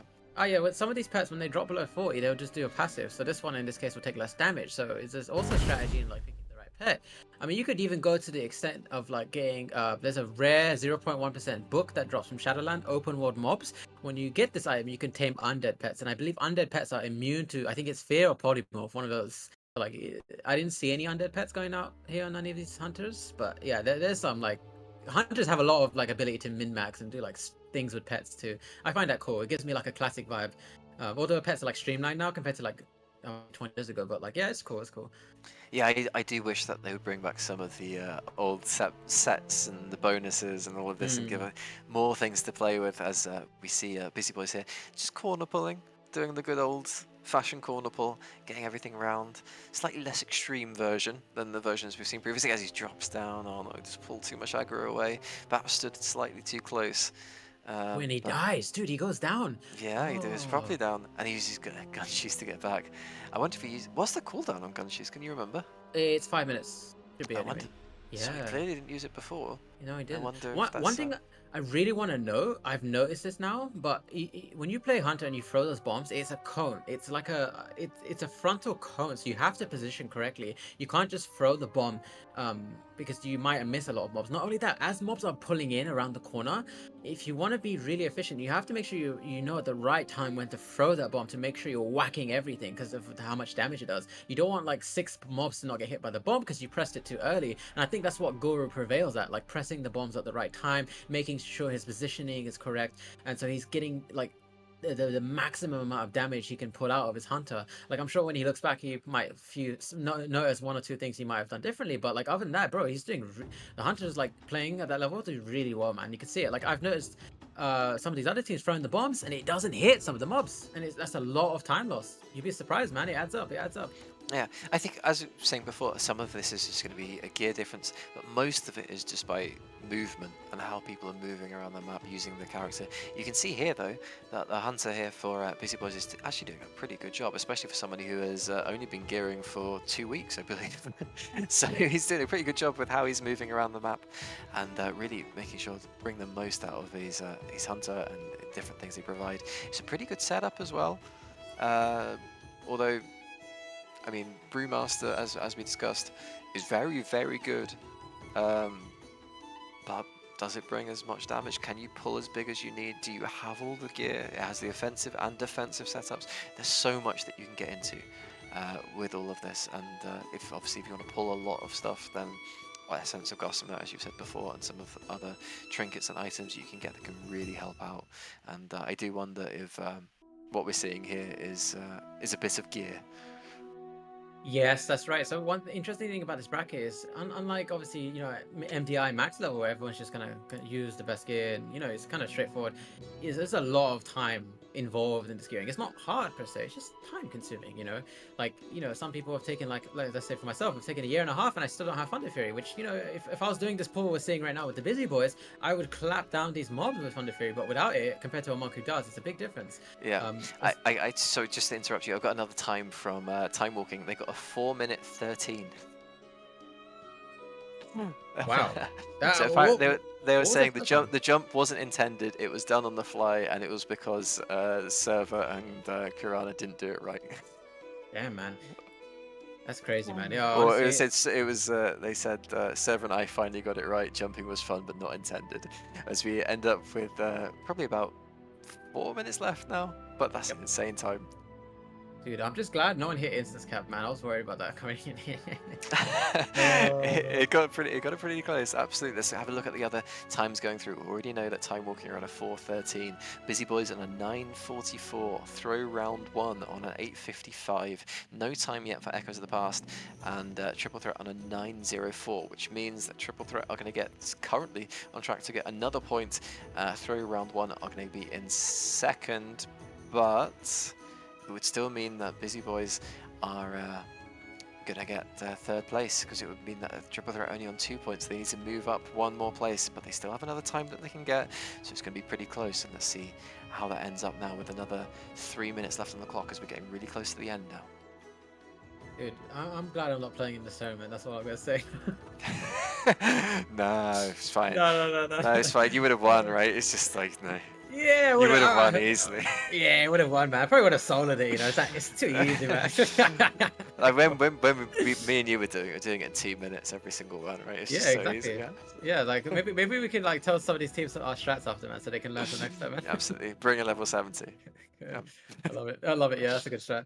But oh my god, yeah. So you know what? These mobs hit hard, man. Compared to other dungeons, you take aggro on this as a non-tank, you can die. Like just a one mob. Like, so I can understand the scary, the nature of like feeling scared of pulling 2 mobs, 3 mobs, and I see why ice traps are going out. There's resets happening. This place is interesting. I don't know why it hits so hard. I have no.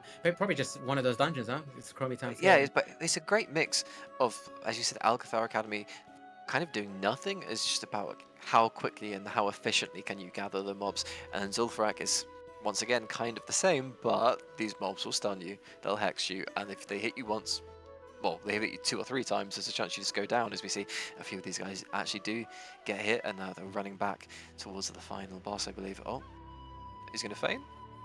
He's feigned, but he's going to let his friend take all the aggro. I wonder what's going to happen over here. Is he going to catch up with his mage friend? Perhaps here would be a time to put a trap if they've done the count.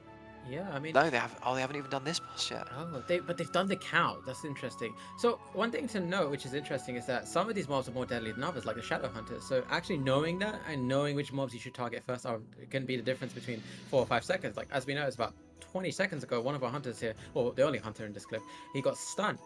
I think that was the boss actually, but singling down the dangerous mobs first would be more practical, I think, because you just those are little annoying CCs do make up a big Yeah, difference. we're going to finish at 9:48. We have to obviously count the seconds, but this might be important now. They have like less than a minute to get up to this boss and to nuke it down, and the gate's not opening for them.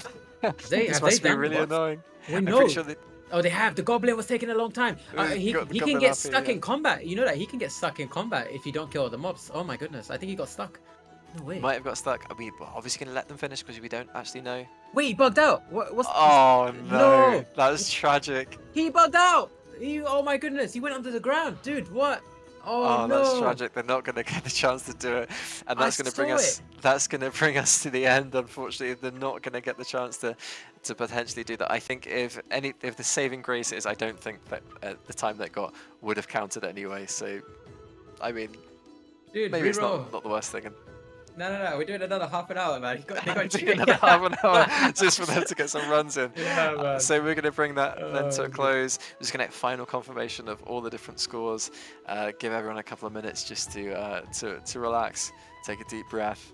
That was tragic though. Oh my goodness! If That ends was up doing tragic. something- Dude, I saw the goblin go in, then he vanished. I think he went under the ground because if you can see that blue marker, I think it's on the goblin, but it's like, I don't know, it's Yeah. weird. That was absolutely tragic, unfortunately. But yeah, a big thank you to all of our teams.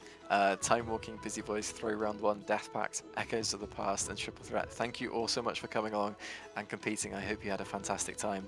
And I hope all of you in chat had a fantastic time with me and Druid Man. How was your first time experience? Honestly, it was better than I expected. I thought I would do terrible, but I think I did pretty well. So I would love to commentate going forward, man. These are really fun. I enjoyed it more than playing, to be honest with you. I enjoyed it. Way less stressful, man.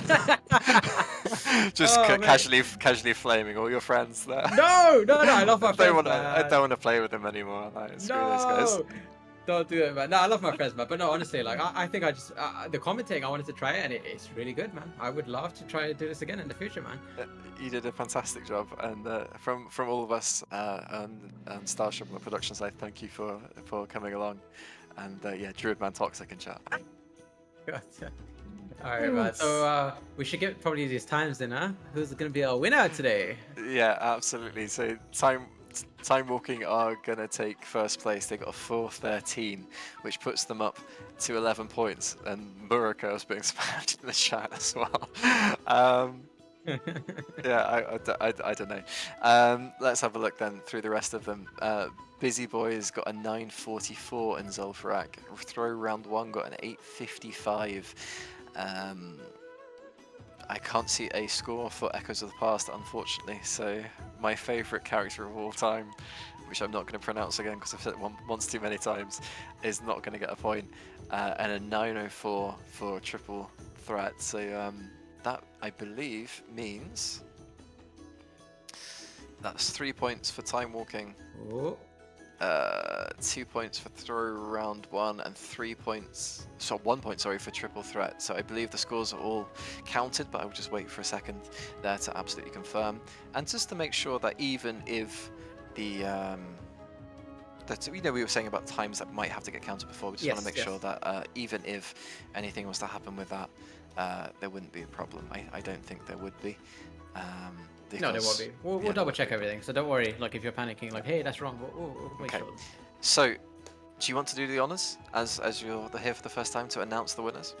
Yes. Wait. Oh, do I have? Okay. So you should do, but let's just remind everyone one last time what everyone is playing for and the different prizes.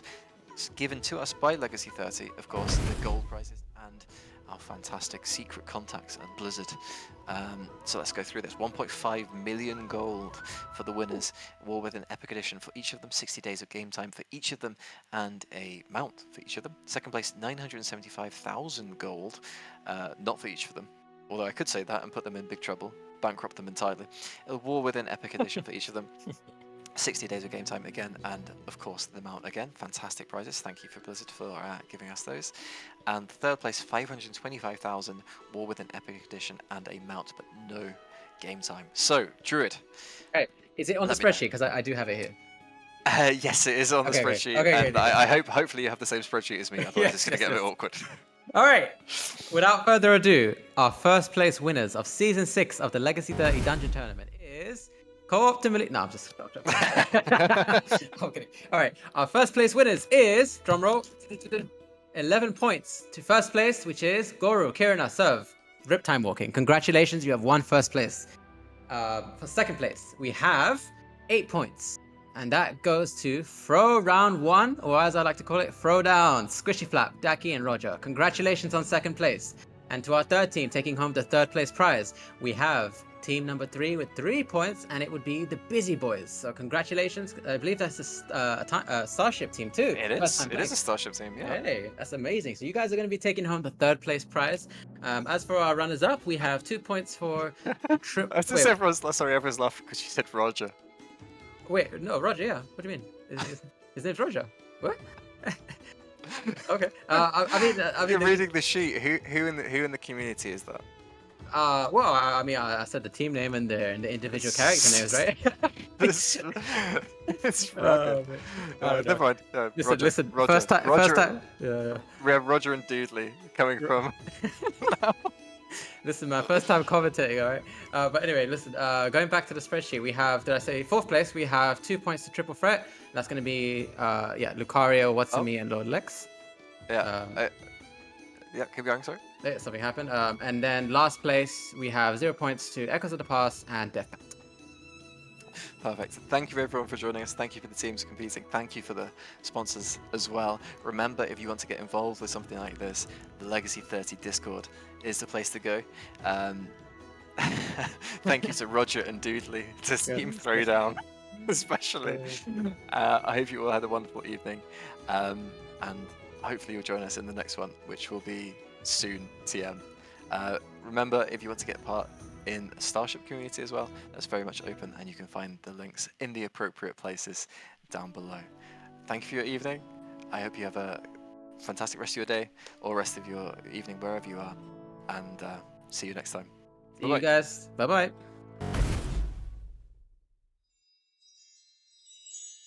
The Starship World of Warcraft community is proudly supported by Blizzard Entertainment, Zygor Guides, Gamer Advantage, NordVPN, Glitch Energy, Streamlabs, and is proud to support our partnered charity, Safe in Our World. Hey!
Power level your characters, make lots of gold, and accomplish more in World of Warcraft with Zygor Guides. Our guides are unique in that they use a custom guide viewer add-on to display things right inside the game. Every guide is presented in an easy-to-follow, step-by-step format that tells you exactly where to go, who to talk to, which quests to accept, how to complete quest objectives, and more, all in the most efficient manner to get more done in less time. Since the guides are in-game, they can dynamically detect your progress, update in real time, and automatically skip forward as you complete steps. Finding your way around couldn't be easier thanks to our custom waypoint arrow that works like an in-game GPS, generating the fastest directions to your next location, factoring in every method of travel including flight paths, items, portals, and more. You'll no longer find yourself wondering where to go or what to do next ever again. The guides also include numerous additional features to speed things up even more, like auto-accepting and turning in quests, highlighting the best quest rewards, notifying you when you have new gear upgrades, pointing where you need to fly to on your map, auto-selling gray items, and more. We offer guides for virtually every aspect of the game, including leveling, dungeons, dailies, professions, collectibles, and achievements. Discover all the latest content with our new Featured section, which showcases all the new guides added in every patch and expansion with detailed explanations on how it all works. Or search our entire collection to find a guide for almost anything you want to do. All of our guides have been fully updated for Dragonflight, and new content is being added all the time. Sign up for Zygor Elite and gain instant access to our full suite of guides for both retail and classic WoW for one low monthly fee. As part of Zygor Elite, you'll receive ongoing weekly updates for new patches, future expansions, and seasonal events, as well as general fixes and improvements to make sure all content stays current and well optimized for any changes Blizzard makes. Take your gaming to the next level with Zygor Guides. Who took the bomb?